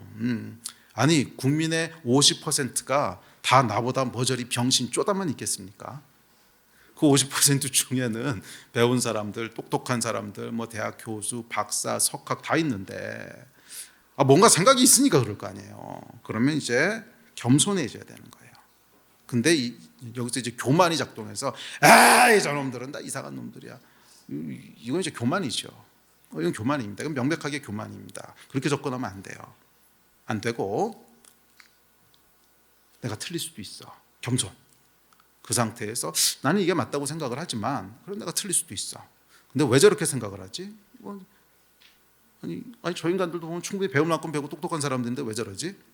그러면 그 입장에서 들어보고 그리고 이제 판단을 해야 되는 거죠. 동의가 되십니까? 좀 부정선거 옳고 그르고 얘기한 거 아니에요. 태도를 얘기하는 겁니다. 태도가 그래야 된다는 거예요. 자, 그런데 찾아보지도 않았어. 찾아보긴 했는데 대충 찾아봤어. 그리고는 자신과 의견이 다른 사람을 향해서 무슨 확증 편향된 사람들이야 음모론에 빠져서 이렇게 한다면 미안하지만 그 사람이 확증 편향된 겁니다. 저 사람들은 음모론자야라는 음모론에 빠진 거예요. 물론 반대편 사람들도 확증 편향될 수 있겠죠. 하지만 이쪽만 음모론이 확증 편향자가 아니라 이쪽도 음모론이 확증 편향자예요. 그래서 항상 우리는 이 기초에서부터 시작해야 돼요. 내가 틀릴 수도 있고 양쪽이 다 위험성이 있고 양쪽이 다 확증 편향될 수 있고 하는 여기가 출발점이 돼야 됩니다. 이거 안 하고 이렇다 저렇다 말씀하시는 분은 회개해야 됩니다. 이거는 뭐 좌든 우든 상관없이 회개해야 돼요. 왜? 아니 나라가 두 쪽이 났는데 지금 이러다 정말 큰일 날 것 같은데 그런데 어떻게 그렇게 무책임할 수가 있어요? 그런데 어떻게 상대방이 무슨 얘기를 하는지 들어보지도 않아요? 이건 무책임한 거죠. 무책임한 겁니다. 아니 그러고는 나하고 의견이 다른 사람에 대해서는 뭐 확증 편향됐어, 음모론자야. 뭐 세상 사람들이 그렇게 얘기하는가 모르겠어요. 그런데 크리스천이 그렇게 얘기한다? 이거는 여러분 굉장히 잘못된 태도입니다. 예, 이건 굉장히 잘못된 태도고요. 상대를 굉장히 비인격적으로 대하는 거고, 크리스천은 그러면 안 되죠. 응? 사랑은 일단 존중하는 것으로 시작해야 되는데 왜 저렇게 생각을 한 거지? 예, 이거를 일단 알아보고 충분히 들어보고, 그러고 내가 동의가 안 된다. 그럼 예의를 갖춰서 동의 안 됩니다. 이렇게 말하는 것이 크리스천의 올바른 태도입니다. 아멘이십니까? 예. 자, 하여간 여러분 지금 정말 나라가 두 쪽이 나게 생겼잖아요. 예? 이게 남북한이 아니고 이제 뭐 동서로도 갈라지게 생겼어. 그런데도 안 찾아봤다. 여러분 이거는 너무 무책임합니다. 이건 너무 무책임합니다. 저도 크리스천은 그렇게 가면 안 돼요. 찾아보십시오. 정보를 찾아보셔야 돼요. 아멘. 네. 자, 둘째, 충분히 찾아보고 나서 그것을 받아들일지 안 받아들일지는 개인의 선택입니다. 그 선택은 존중받아야 됩니다. 왜? 개인의 사적 영역에 속한 거니까. 그래서 나는 그거 나는 뭐 사실인 것 같아, 또는 아니야 사실이 아닌 것 같아. 그거는 그냥 개인이 선택하는 거니까 그 선택은 존중받아야 돼요. 셋째, 그렇게 판단했다고 해서 상대방을 마음대로 비방하면 안 됩니다. 무슨 꼴통이다, 무슨 망상증 환자다 이래서는 안 돼요. 그것은 그리스도인의 태도가 아닙니다. 상대방에 대한 평가를 할 때는 이제 사적 영역이 아니에요. 그것은 공적 영역입니다. 왜? 저 사람에 대한 얘기 같이 들어오잖아요. 내가 마음대로 평가해서 끝나는 게 아니란 말이에요. 그냥 내가 혼자 그렇게 생각하는 건 오케이. 그런데 그것을 말한다면 그 다음부터는 공적 영역입니다. 그래서 적어도 크리스천은 나와 의견이 다른 사람에 대해서도 최대한 예의를 갖춰서 정중하게 사랑의 기초에서 그렇게 얘기해야 됩니다. 그것이 올바른 태도입니다. 아멘. 자, 다시 한번 말하지만 우리는 다 틀릴 수 있어요. 뭐 윤 대통령의 판단 당연히 틀릴 수 있고요. 뭐 전환길치가 좀 뜨거운 것 같은데 뭐 그분 생각 당연히 틀릴 수 있습니다. 뭐 제가 하는 말 물론 틀릴 수 있습니다. 저는 맞고 틀리고를 얘기하는 게 아니에요. 태도에 대한 얘기지. 무엇을 받아들이고 무엇을 믿을지는 개인의 사적인 영역입니다. 그러나 그것을 결정하기 전에 충분히 알아보고 들어보는 거. 그 사람이 왜 그렇게 생각하는가. 이것은 여러분 크리스천의 당연히 해야 될 책무라는 거예요. 이걸 안 하면 이거는요 악한 거예요. 악한 거예요. 왜? 상대방을 억울하게 만들잖아. 그건 악한 거예요. 그러니까 크리스천은 그렇게 하면 안 돼요. 악한 거예요. 반드시 알아봐야 됩니다. 저에 대해서도 마찬가지입니다. 아니 고 목사님이 그런 말씀을 하셔. 아니 고 목사님이 어떻게 그렇게 생각하실 수 있어. 말하기 전에 제가 한 얘기를 제가 얘기한 입장에서 찾아보시란 말이야. 그러고 그 다음에 얘기하시라고. 그 다음에 얘기하시라고. 고 목사님은 왜 저렇게 말씀하시지? 이해가 안 되고 동의가 안 될 수 있어요. 그러면 왜 그렇게 얘기하는지 들어보고 찾아보고 그러고 나서 그 다음에 최대한 예의를 갖춰서 고 목사님 난 생각이 다릅니다. 이렇게 얘기하면 얼마든지 대화하면 되는 거지. 그런데 이거 뭐 예의도 없고 버릇도 없고 정말 여러분 사회가 그렇게 가면 안 됩니다. 예? 전혀 들어보지도 않고 전혀 알아보지도 않고 왜 그렇게 생각하는지 들어보지도 않고 들어도 안 들어.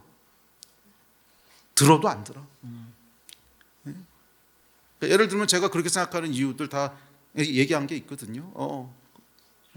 예를 들면 이제 수학자였기 때문에 당연히 확률을 계산해 봅니다. 그랬더니 이거 확률적으로 안 됩니다. 안 돼서 안 된다고 했는데 어떻게 고 목사님이 그런 얘기를 할 수가 있고 응답으로 어쩌라고.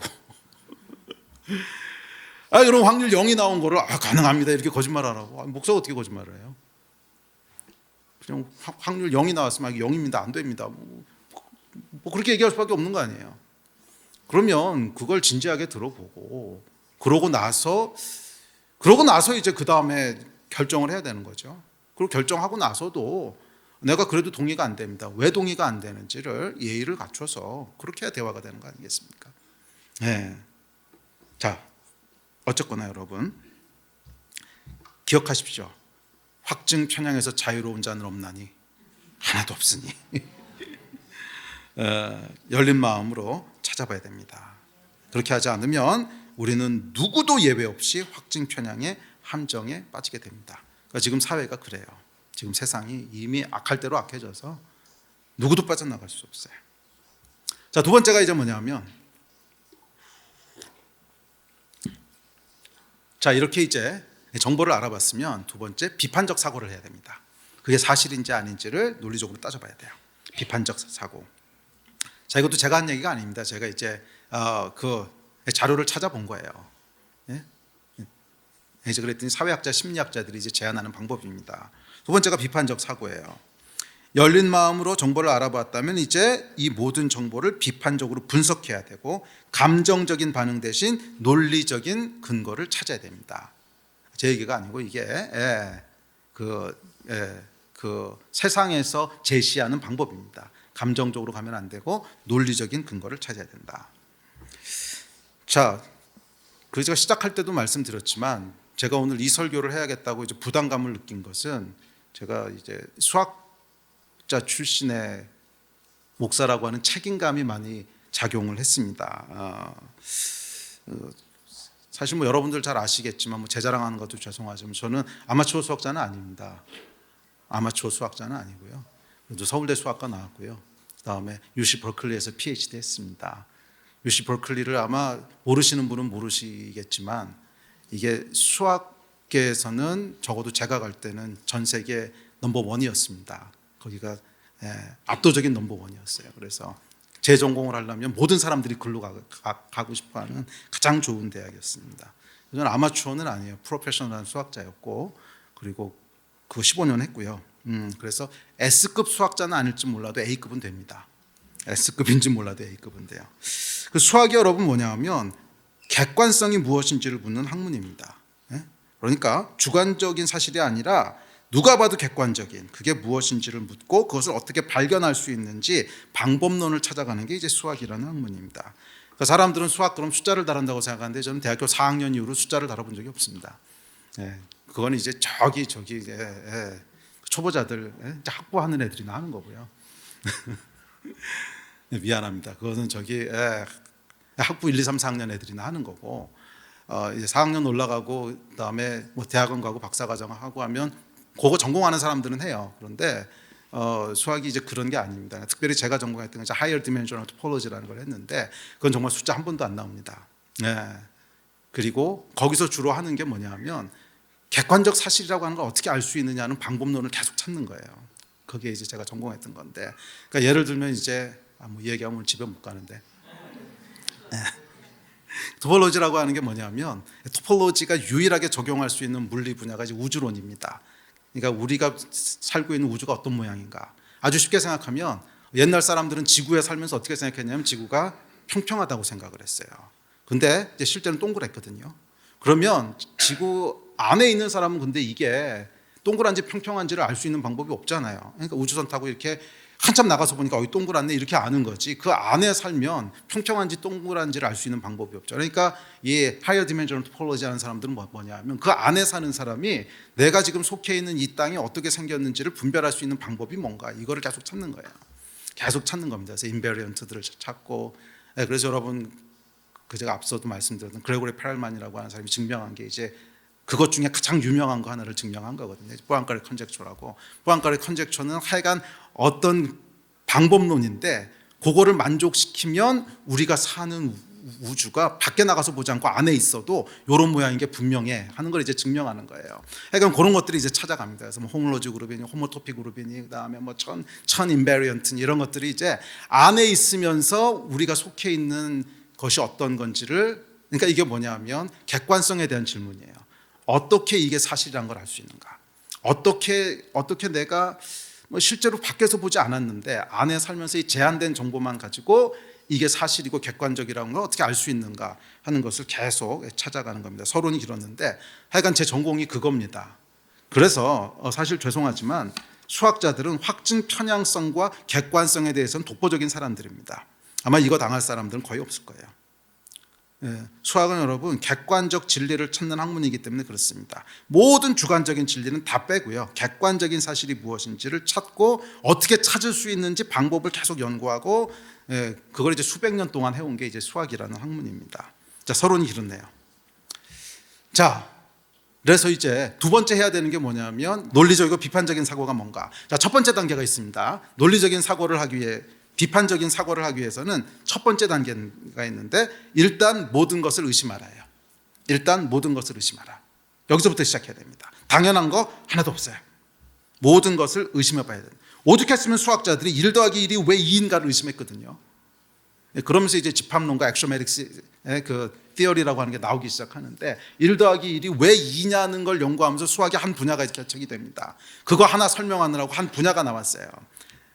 그러니까 이 사람들은 약간 강박적이고 또라이 같은 사람들이지 수학자들이기 때문에 그래서 제가 확증 편향에 있어서는 독보적일 거라고 그랬어요. 왜냐하면 모든 걸 다 의심하기 때문에 당연한 거라는 게 없어. 왜 그런데 거기에 대해서 명확하게 증명이 되기 전까지는 절대로 받아들이지 않습니다. 그게 이제 비판적인 사고의 첫 번째예요. 당연하다는 건 없어요. 누가 그건 당연한 거라고 말한다면 그놈이 사기꾼이고 그놈이 범인이에요. 당연한 거 없어요. 그건 이제 우리 속이는 거예요. 이 의식이 있어야 돼요. 당연한 거 없어. 증명될 때까지는 그냥 오픈된 상태로 둬야 돼. 모르겠습니다라고 얘기하는 것이 정직한 대답이에요. 안 그러면 그다음 거짓말쟁이가 되는 거예요. 하시면 안 돼요. 네? 증명될 때까지는 그냥 잘 모릅니다. 아니면 확률적으로 이게 더 맞을 것 같습니다. 그 정도로 멈추셔야 돼요. 자, 하여간 당연하다는 얘기에 속지 마십시오. 당연한 거 없어요. 증명을 해야지 당연한 게 어디 있어. 모든 비판적 사고는 여기서부터 시작합니다. 심지어 내가 여기 존재하는 거 맞아? 이것까지 의심했던 게 데카르트잖아요. 하여간 모든 걸 의심해야 돼요. 자, 수학자들이나 과학자들이 연구할 때 가장 힘든 게 뭐냐면 선입관입니다. 당연해 또는 당연히 불가능해 하는 거. 이게 새로운 진리를 보지 못하게 막는 가장 큰 장벽입니다. 이거부터 부수는 훈련을 해야 되는데 사실 훈련받지 않은 사람들에게 쉽지 않은 일이에요. 그래도 지금부터 훈련하셔야 돼요. 아니면 마귀의 소나기에 놀아나요. 이 선입관이라고 하는 게 얼마나 무섭냐 하면 천하의 아인슈타인도 이 선입관 때문에 실수했잖아요. 아인슈타인이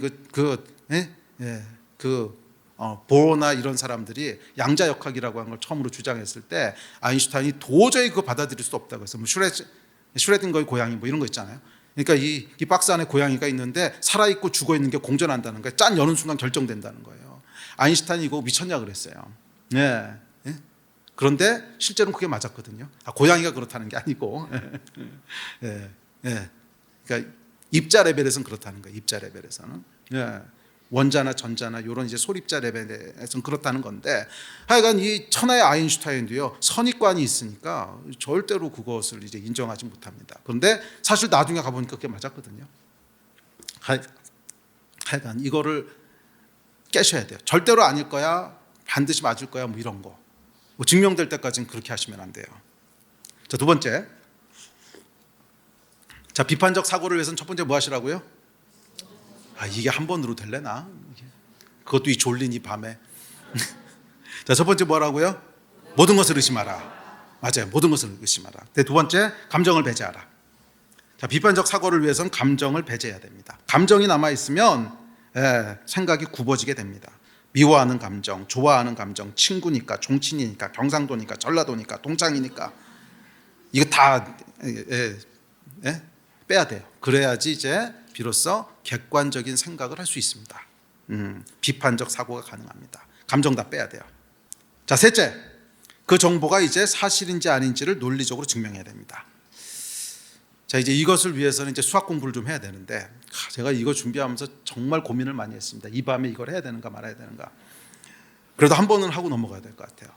어떤 사실이 사실인지 아닌지를 어떻게 증명하는가. 이제 수학자들이 개발해 놓은 증명 방법들이 있습니다.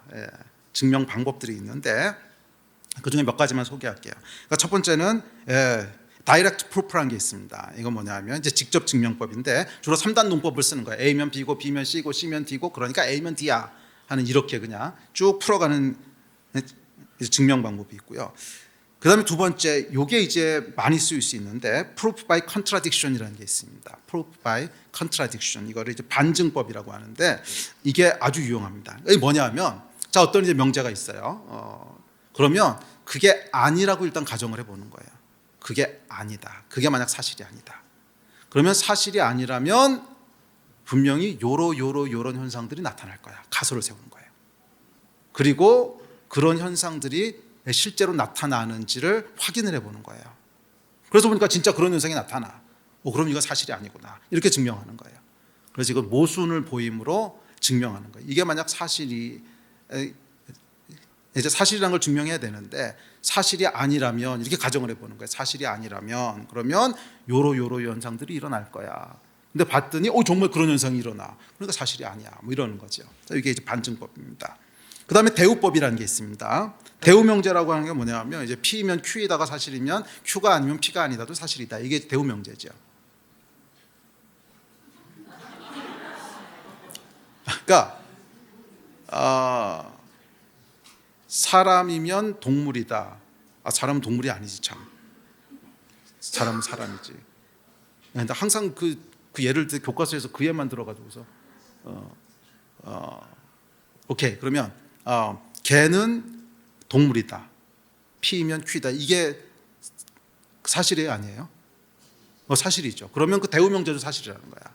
그러면 동물이 아니면 걔는 분명히 개도 아니다. 동물이 아니라고 하는 범주에 있으면 얘는 개일 리는 없는 거죠. 다른 어떤 거겠지. 그러니까 개이면 동물이다가 사실이면 동물이 아니면 개는 아니다. 적어도 개는 아니다. 그것도 사실이라는 거예요. P이면 Q이다면 그게 사실이면 Q가 아니면 P도 아니다. 또 역시 사실이다 하는 것이 이제 대우명제라고 하는 겁니다. 근데 이게 사람들을 속여요. 이게 사람들을 속여요. 여기 속는 게 참 많습니다. 왜냐하면 어감이 달라지거든요. 자, 예를 하나 들어봅시다. 이게 자꾸 이 부정선거 얘기만 해서 미안한데 저는 뭐 부정선거가 사실이고 아니고 얘기하는 거 아니에요. 그냥 예를 드는 거예요. 자, 예를 들어서 선관위가 문제가 없다면 감추지 않을 것이다. 이게 이제 P면 Q다예요. 사실이에요, 아니에요? 사실이죠. 선관위가 문제가 없다면 감출 이유가 없다. 이건 누구나 이제 동의를 해요. 근데 감추는 것을 보니 선관위가 범인이다. 이렇게 말하면 이제 거부감이 나타나요. 왜? 선관위가 범인이다라는 단정적인 말이 불편하고 걸리는 거죠. 그러니까 여기에 이제 뭐가 개입되냐면 인간의 선입관과 감정이 개입합니다. 근데 사실 이게 논리적으로는 똑같은 말이거든요. 그래서 감정을 배제해야 된다는 거예요. 감정과 선입관을 배제해야 된다는 거예요. 그러니까 이게 여러분 보세요. 선관위가 문제가 없다면 그냥 뭐 감추는 게 없을 것이다. 여기에 대해서는 다 쉽게 동의합니다. 그렇지 뭐 문제가 없는데 왜 감추겠어요? 다 쉽게 동의해요. 그런데 감추는 거 보니까 이놈이 범인이다. 그러면은 이제 그럼 사람들이 그다음부터 정색을 합니다. 이 음모론자가 이상한 얘기하고 있어 막 이렇게 나온단 말이에요. 근데 이게 수학자의 입장에서는 좀 당황스러운 거예요. 아니 똑같은 말을 했는데 왜 이렇게 얘기하면은 그렇지 그러고 저렇게 얘기하면 흥분을 할까? 그러니까 사람들이 논리적으로 생각하지 않는 거예요. 감정이 개입되는 거죠. 거기에 이제 왜? 어투가 다르거든. 어감이 다르거든. 그런데 비판적인 사고는 뭐냐면 어감과 어투, 감정으로 하는 게 아닙니다. 논리로 따져봐야 되는 거지. 따져보니까 그 얘기가 그 얘기야. 그러면 그렇구나 이렇게 동의가 돼야 되는 것이 이제 비판적인 사고라는 겁니다. 이해가 되세요? 자, 여기에 대한 예는 이제 조금 이따 다시 들어드릴게요.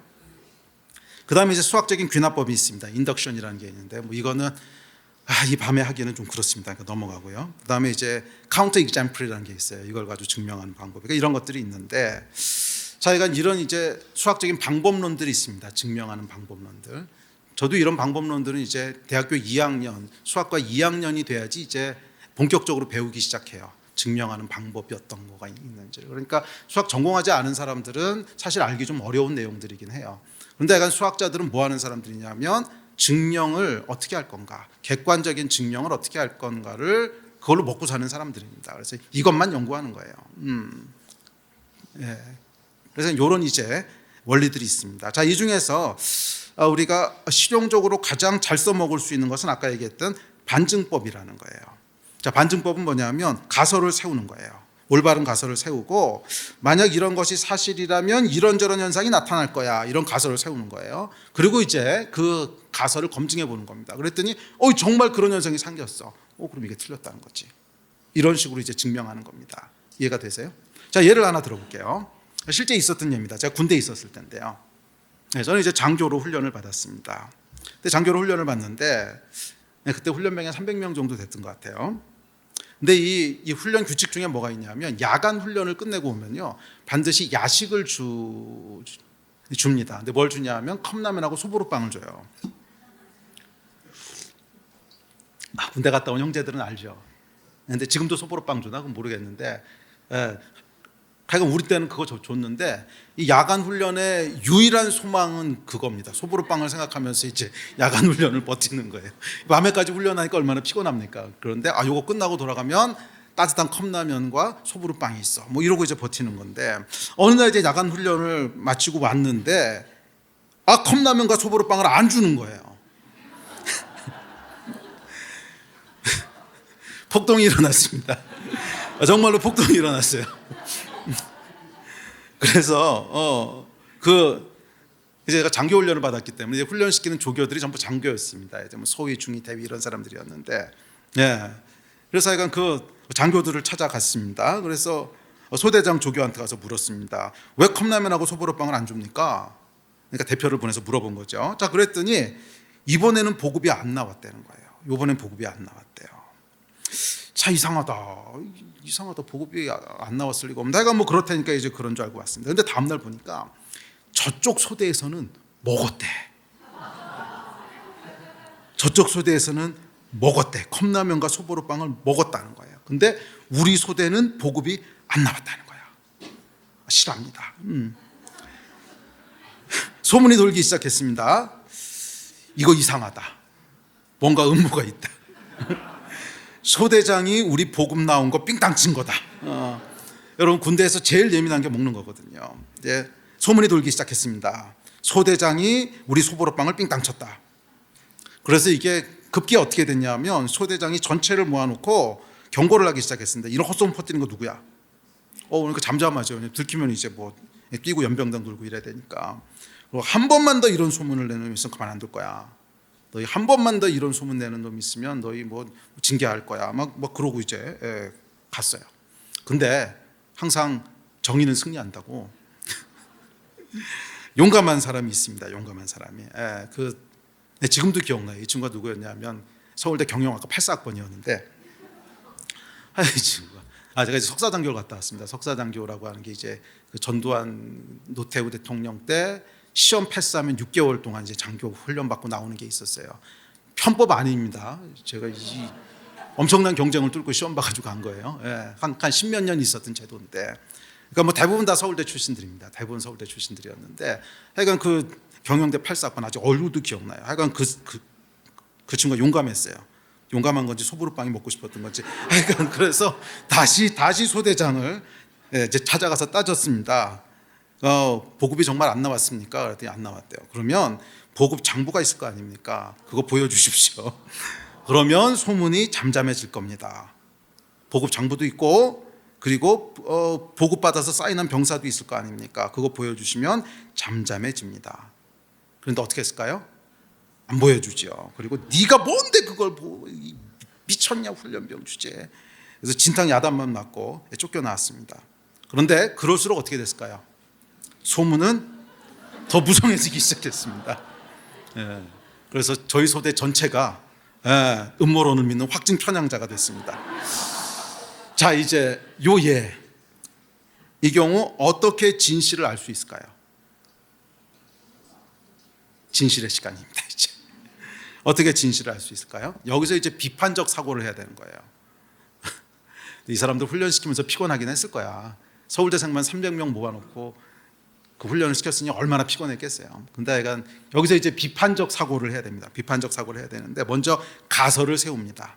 가설, 어떤 가설? 만약 소대장의 말이 사실이라면, 진짜로 보급이 안 나왔다면 어떻게 했을까? 이렇게 지금 소문이 돌아서 폭동일보 직전인데, 그러면 보급 장부를 보여줌으로 폭동을 잠재우고 비난을 피할 것이, 이게 당연하다. 반대로 소대장이 거짓말을 하고 있다면 끝까지 장부를 안 보여주거나 장부를 조작할 것이다. 그럼 이제 여기서 또 다른 가설을 세워야 됩니다. 장부를 조작한다면 어떻게 했을 것인가? 그럼 뭐 조작한 흔적이 있고 그 경우 이제 그 다음 스텝으로 넘어가야 되는 거죠. 이게 순서도 짜는 거 알죠? 뭐 참이다 거지 이렇게 가지고 짜야 돼요. 그럼 그 다음은 뭐 해야 되는가? 그 다음에는 수령한 병사가 있을 테니까 병사를 찾아서 증인을 확보한다. 뭐 하여간 소불빵 하나 먹겠다고. 하여간 뭐 그런 거예요. 그래서 이제 그렇게 가설을 세우고 뭐 하는 거예요? 하나씩 확인을 해나가는 거죠. 다행히도요. 저희 경우는 며칠 있다가 장교들이 자수를 했습니다. 자기들이 배고파서 밤에 좀 먹었다는 거예요. 그러다 보니까 이게 이제 빵꾸가 나가지고 이쪽은 줬는데 여기는 이제 못 준 거죠. 뭐예요? 장부를 안 보여준 놈이 범인이었죠. 장부를 안 보여준 놈이 범인이었어요. 이게 이제 가설을 세우고 비판적으로 바라보는 겁니다. 이 사고를 하셔야 되는 거예요. 이 사고를 하셔야 되는 거예요. 이해가 되십니까? 이게 이제 비판적 사고의 한 예입니다. 자, 어떻게 해야 된다고요? 올바른 가설을 세우고 그것을 확인해 보는 것입니다. 이게 이제 반증법이에요. 또 이제 카운터 익젬플이라고 하는 것도 굉장히 좋은 이제 방법 중에 하나인데 발례를 찾는 거예요. 그러니까 어떤 일이 벌어졌어요? 벌어졌다고 얘기를 해요. 그런데 그런 일이 벌어질 수 없다라고 하는 발례를 찾으면 되는 거죠. 또는 그건 절대로 불가능해. 그런데 실제로 벌어졌어. 그런 예를 찾으면 되는 거 아니에요.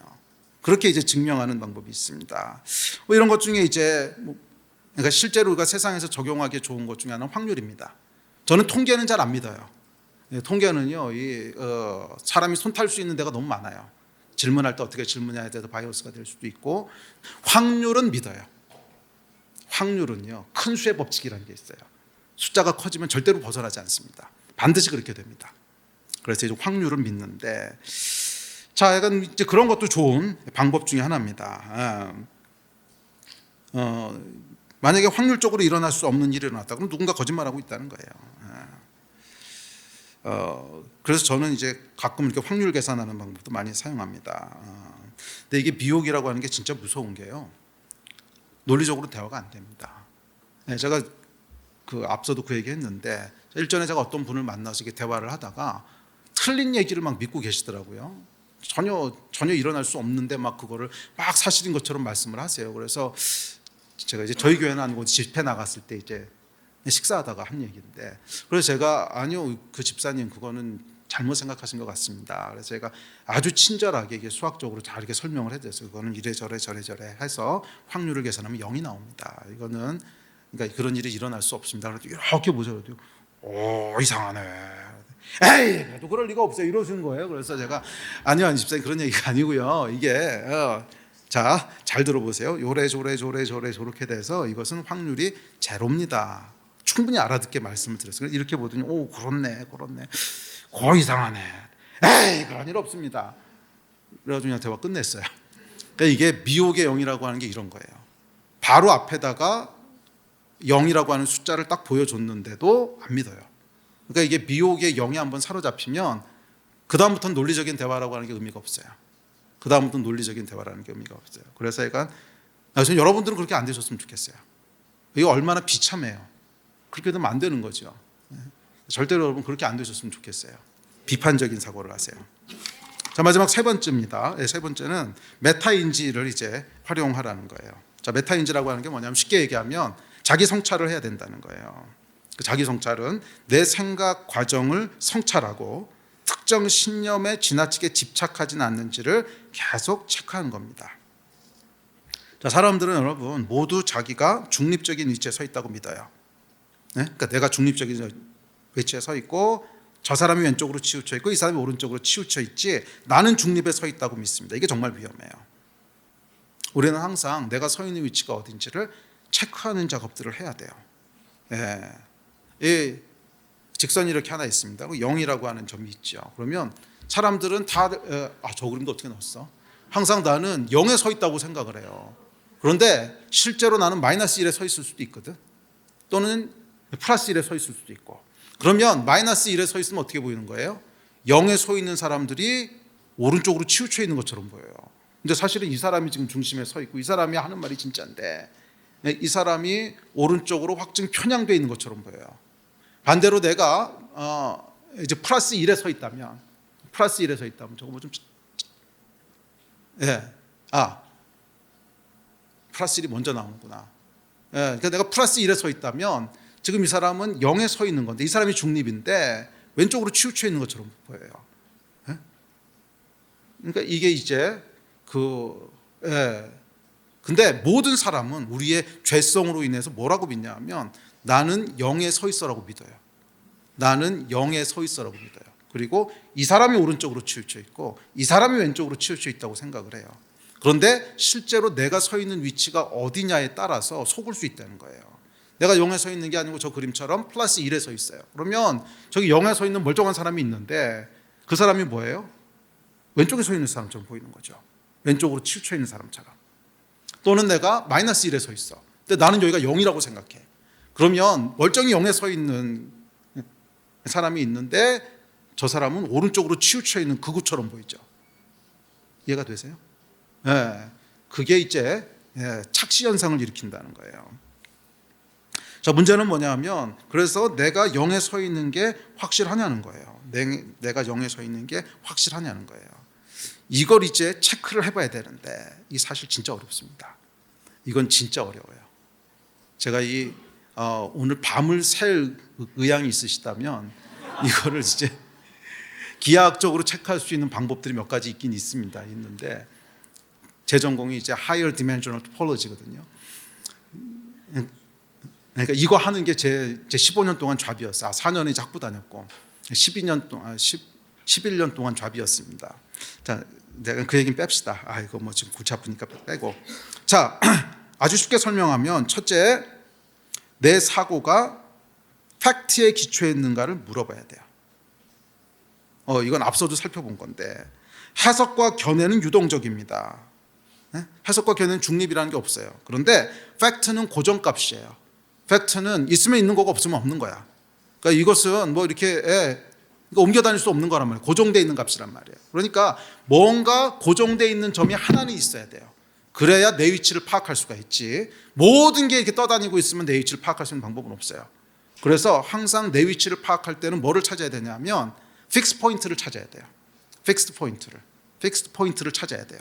그래서 이 모든 현상에도 불구하고 움직이지 않는 고정점이 뭔가 요거를 먼저 찾아야 돼요. 그래서 그 픽스드 포인트를 중심으로 내가 서 있는 위치가 어딘지를 알아내야 돼요. 그래서 항해술 할 때도 똑같은 거 아니에요? 항해술 할 때 픽스드 포인트가 뭐예요? 그렇죠. 북극성이죠. 왜 북극성이냐면 지구의 이 자전축 방향을 쭉 끌고 갔을 때 거기에 있는 게 북극점이거든요. 그래서 얘는 안 변한다는 거예요. 거기에 있어야 내 위치를 알아요. 그러면 이런 픽스드 포인트가 뭐냐? 팩트라는 거예요. 그래서 항상 어디로 돌아가야 되냐면 내가 지금 뭔가를 결정하고 판단하고 있는 근거가 사실에 기초한 건가? 이 질문을 반드시 해야 돼요. 그래야 내가 어디 서 있는지를 알 수가 있어요. 그런데 이거에 다 속아요. 다 속아요. 그러니까 여러분은 어떠십니까? 지금 여러분들이 무엇인가를 판단하고 있고 무엇인가를 신뢰하고 있다면 그것은 팩트에 기초했습니까? 이거부터 물어보셔야 돼요. 팩트에 기초했습니까? 팩트에 기초했는지 아까 얘기했던 뭐 카운터 이그젬플을 찾던 카운터 이그젬플을 찾던 아니면 뭐 반증법을 쓰던 아니면 인덕션을 쓰던 하여간 뭘 쓰든지 간에 팩트가 뭔지를 비판적으로 증명하셔야 돼요. 그래서 그렇지 내가 믿고 있는 건 사실이구나. 그러면 이제 그 사실에서부터 모든 이야기를 풀어가야 돼요. 그런데 이게 안 돼 있어. 그냥 모든 것이 이렇게 떠돌아다니는 부패하고 있어. 그럼 내가 어딘지도 모르는 거예요. 그랬을 때는 뭐 이 사람이 오른쪽에 있고 왼쪽에 있고 아무 의미가 없습니다. 뭐 내가 어디 있는지를 모르는데 내가 어디 있는지를 먼저 픽스해야 되거든요. 그걸 픽스하는 게 뭐라고요? 팩트예요. 움직이지 않는 거. 그래서 제가 좋아하는 것 중에 하나가 숫자예요. 사람은 안 믿고 숫자만 믿는다 그랬죠. 사람은 안 믿는 것은 사람은 해석하고 의견을 내는 존재이기 때문에 그것은 고정된 값이 아닙니다. 어젠 이렇다고 해도 내일은 또 딴 얘기예요. 그게 사람이에요. 그런데 숫자는 거짓말을 안 해. 그래서 저는 가능하면 뭐 확률이라든지 숫자라든지 뭐 그런 것들을 훨씬 신뢰합니다. 그게 이제 고정점이 돼줘야 돼요. 고정점이 돼줘야 그 다음부터 내 위치가 파악이 됩니다. 내가 지금 어디에 있는 거구나. 그래야 공정하게 다른 사람들을 볼 수 있어요. 그게 이제 수학적으로 메타인지를 하는 이제 그런 것 중에 하나입니다. 하여간 체크해 보시라는 거예요. 자, 두 번째는 이제 뭐냐면 일관성이 있는지 보는 거예요. 이것도 중요합니다. 일관성이에요. 나는 일관성 있는 기준과 원칙에 의해서 사고하고 판단하는가, 이걸 돌아보라는, 이게 생각보다 도움이 많이 됩니다. 일관성이 없다는 것은 무슨 뜻이냐면 모든 현상을 나를 중심으로 해석하고 있다는 뜻이에요. 내가 하면 로맨스, 남이 하면 불륜, 내로남불. 그러니까 이게 뭐예요? 일관성이 없는 거죠. 그러니까 이런 사람은 확증 편향자거나 아니면 사기꾼이거나 뭐 그런 거예요. 자기가 시간을 질질 끌고 있으면서 다른 사람한테 시간 끈다고 화를 낸다든지, 뭐예요 이게? 내로남불, 일관성이 없는 거죠. 그러니까 똑같은 잣대를 가지고 재야 되는 거예요. 그러니까 이건 뭐냐 하면 메타인지가 안 되는 거예요. 안 되든지 아니면 양심에 화인을 맞았든지, 하여간 뭐 그런 거예요. 확증 편향자예요. 예. 또 하나, 이 얘기는 처음에도 했는데, 그러니까 북한의 김정은 정권에 대해서 뭐 김정은 정권을 축복하고 동반자적인 자세로 가야 한다, 이런 주장들이 좀 많이 합니다. 그러니까 크리스천 중에도 이런 주장도 많이 해요. 근데 아니, 광주 사태에 대해서는 그냥 넘어가면 안 된다며. 근데 왜 김일성, 김정은 정권에서 죽인 사람들에 대해서는 그렇게 관대하게 그냥 넘어가죠? 잣대가 다르잖아. 그러니까 이게 뭐냐면 일관성이 없는 거죠.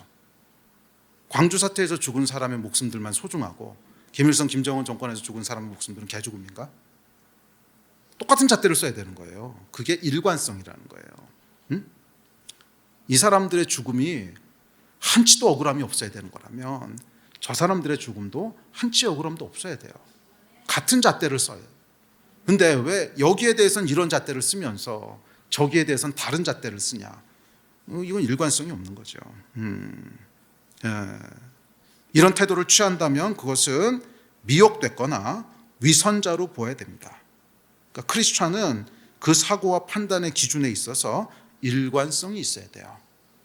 남한테 적용하려면 나한테도 똑같이 적용해야 되고, 북한에 적용하려면 남한에도 똑같이 적용해야 되고, 이게 일관성이죠. 만약 이렇게 일관성 있게 적용하지 않는다면 그것은 잘못된 거예요. 그것은 진리가 아닙니다. 그건 진실이 아니에요. 내 위치가 왜곡되어 있는 거예요. 그래서 항상 우리는 뭐를 물어봐야 되냐면 내가 서 있는 곳이 과연 진짜 중립적인가, 이거를 끊임없이 체크하셔야 돼요. 이건 말고도 방법론들이 몇 가지 더 있긴 한데 이건 지금 설명하자면 진짜 밤을 새야 되니까 오늘 여기까지만 합시다. 우리 예배팀 앞으로 나오십시오.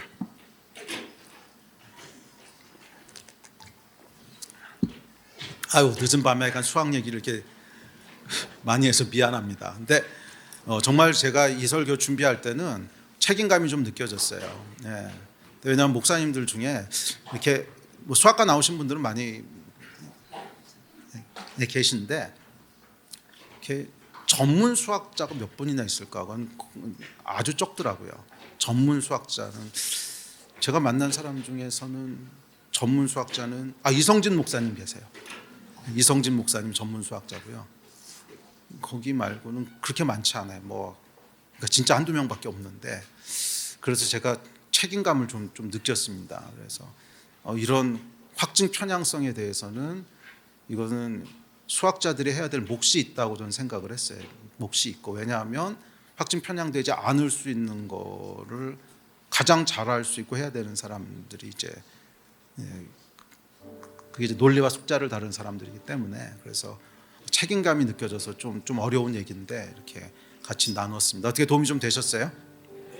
그래서 여러분들이 이 미혹의 영에게 이렇게 놀아나지 않았으면 좋겠어요. 미혹의 영에게 놀아나지 않았으면 좋겠어요. 미혹은 여러분 영입니다. 그러나 처음부터 미혹의 영이 역사하는 건 아니에요. 편향된 정보에 반복적으로 노출될 때, 그리고 그것을 믿기 시작할 때 우리는 미혹의 영에게 사로잡히게 됩니다. 그래서 이것과 싸우려면 제일 중요한 무기가 뭐냐 하면요, 겸손이에요. 마귀의 3대 속성이 뭐라고요? 교만과 미움과 거짓이거든요. 교만과 미움과 거짓이에요. 그래서 이 마귀와 싸우려면 첫째는 겸손부터 시작해야 돼요. 겸손은 뭐냐 하면 나도 틀릴 수가 있어. 예? 예, 그래서 상대가 틀렸다고 얘기하기 전에 내가 알고 있는 정보는 정확한 건가? 나는 중립적인 위치에 서 있는 건가? 나는 확증 편향된 게 아닌가? 예, 내가 믿고 있는 정보가 사실이라는 건 어떻게 확신할 수 있는가? 모든 것을 의심해야 돼요.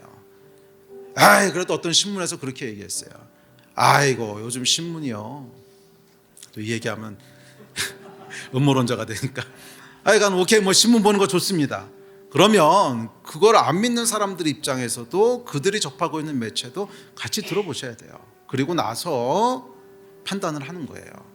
그 판단은 존중받아야 됩니다. 이렇게 판단하든 저렇게 판단하든 하나님이 자유를 주셨기 때문에 그것으로 우리가 간섭할 수는 없어요. 그건 개인의 선택입니다. 그것은 사적 영역에 속했어요. 하지만 그 전에 우리가 최소한의 예의를 갖추려면 알아봐야 돼요. 상대방의 입장에서. 그걸 하지 않으면 이 겸손함이 없이 내가 맞아. 저놈은 또라이야. 그렇게 또라이라고 얘기하다 보니까 국민의 절반이 좀비가 돼버렸잖아요.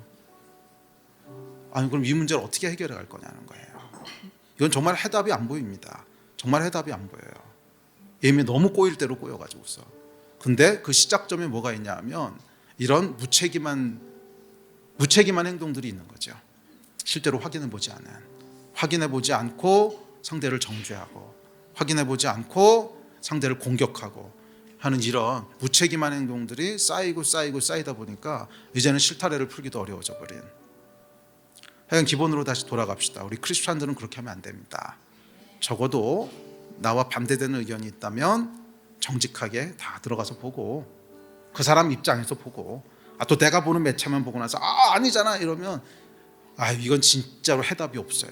그것 때문에 확증 편향되는데 그거 또 보고 아니라 그러면 그다음에 그건 말이 안 되는 얘기고, 나를 확증 편향시켰던 것들은 다 빼놓고 상대방에 대한 그것을 최대한 정중하게 들어보고 그리고 판단하고 얘기할 때는 최대한 정중하게 예의를 갖춰서. 그게 여러분 크리스찬의 품격 아닐까요? 그게 크리스찬의 품이 아닐까요? 그럼 크리스찬들은 좀 이렇게 품격이 있는 사람들이잖아요. 하나님의 자녀들인데 좀 격이 있어야 되지 않겠습니까? 좀 고급스러운 맛이 있어야 되지 않겠어요?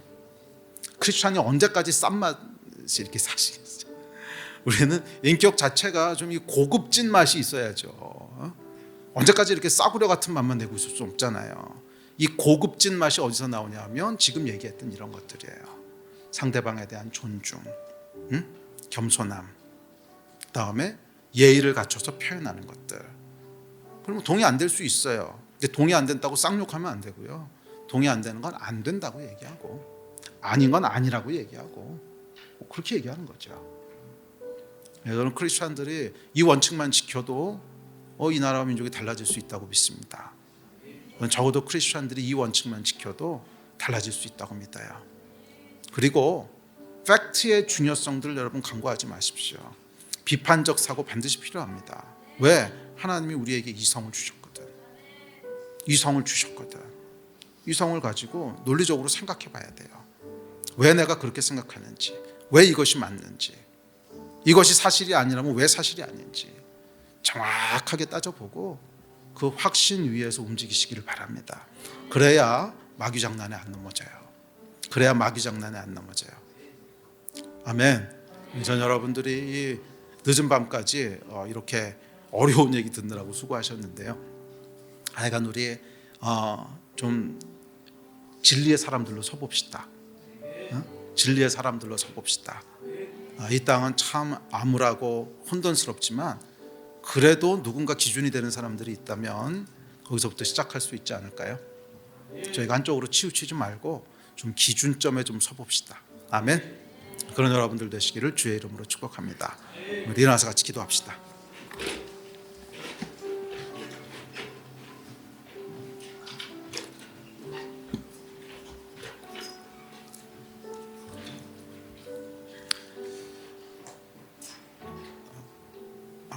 우리 좀 기도할 때 먼저 우리 좀 겸손을 위해서 기도합시다. 우리의 모든 시작점은 겸손이어야 됩니다. 내가 다 알고 있다는 생각, 내가 반드시 옳다는 생각, 이것들을 좀 내려놓고 처음부터 다시 시작해 보십시오. 어쩌면 내가 틀렸을 수도 있고, 어쩌면 내가 믿고 있는 것이 근거가 없는 걸 수도 있고, 거기서부터 시작해야 됩니다. 그리고 여러분들이 무언가에다가 여러분의 믿음의 근거를 두려면 정확해야 돼요. 대충 그런 것 같다 주워 들은 소리 가지고 안 되고요. 말씀의 근거를 두시려고 해도 정말 하나님의 말씀을 깊게, 더 깊게 파셔서 내 목에 칼이 들어와도 이거 사실이야, 이 정도 근거는 있으셔야 돼요. 또 어떤 사실에 대한 평가를 하려면 그 사실이 정말인지에 대해서 비판적인 사고를 가지고 증명하셔야 돼요. 그 증명이 안 되니까 여기 들으면 이건 것 같고 저기 들으면 저건 것 같고 그냥 주워 들은 소리 가지고 이놈이 틀렸고 저놈이 맞았고 욕하고 다니는 거잖아요. 그런 거 하지 맙시다. 이거 크리스천한테 격이 안 맞아요. 우리 하나님의 자녀인데, 좀 급이 있는데, 아멘. 좀 고급진 인생들이거든. 크리스천은 고급진 인생들인데 좀 품격 있는 사람들이 돼야 되지 않겠습니까? 아멘. 우리 함께 기도할 때 우리 먼저 겸손을 위해서 기도하시고, 그리고 이 미혹의 영을 대적하면서 기도합시다. 하나님, 우리가 미혹에 넘어가는 사람들이 되지 말게 하시고 진리에 서는 사람들이 되게 하여 주십시오. 아멘. 이 마음 가지고 우리 주여 한번 부르짖고 다 같이 합심해서 기도하시겠습니다. 주여.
우리 한 가지만 더 위해서 기도합시다. 이 땅을 덮고 있는 모든 미혹의 영들은 떠나갈지어다. 진리가 세워질지어다. 사람들의 눈을 속이며 마음을 어지럽게 하는 모든 악한 영의 괴계들, 미혹의 영들은 떠나갈지어다. 감추어진 것들은 드러나게 될지어다. 하면 우리 나라와 민족을 위해서 함께 중보할 때 우리 미혹의 영을 대적하고 감추어진 것들이 드러날 수 있도록 우리 이를 위해서 주여 세 번 부르짖고 다 잡수면서 기도하시겠습니다.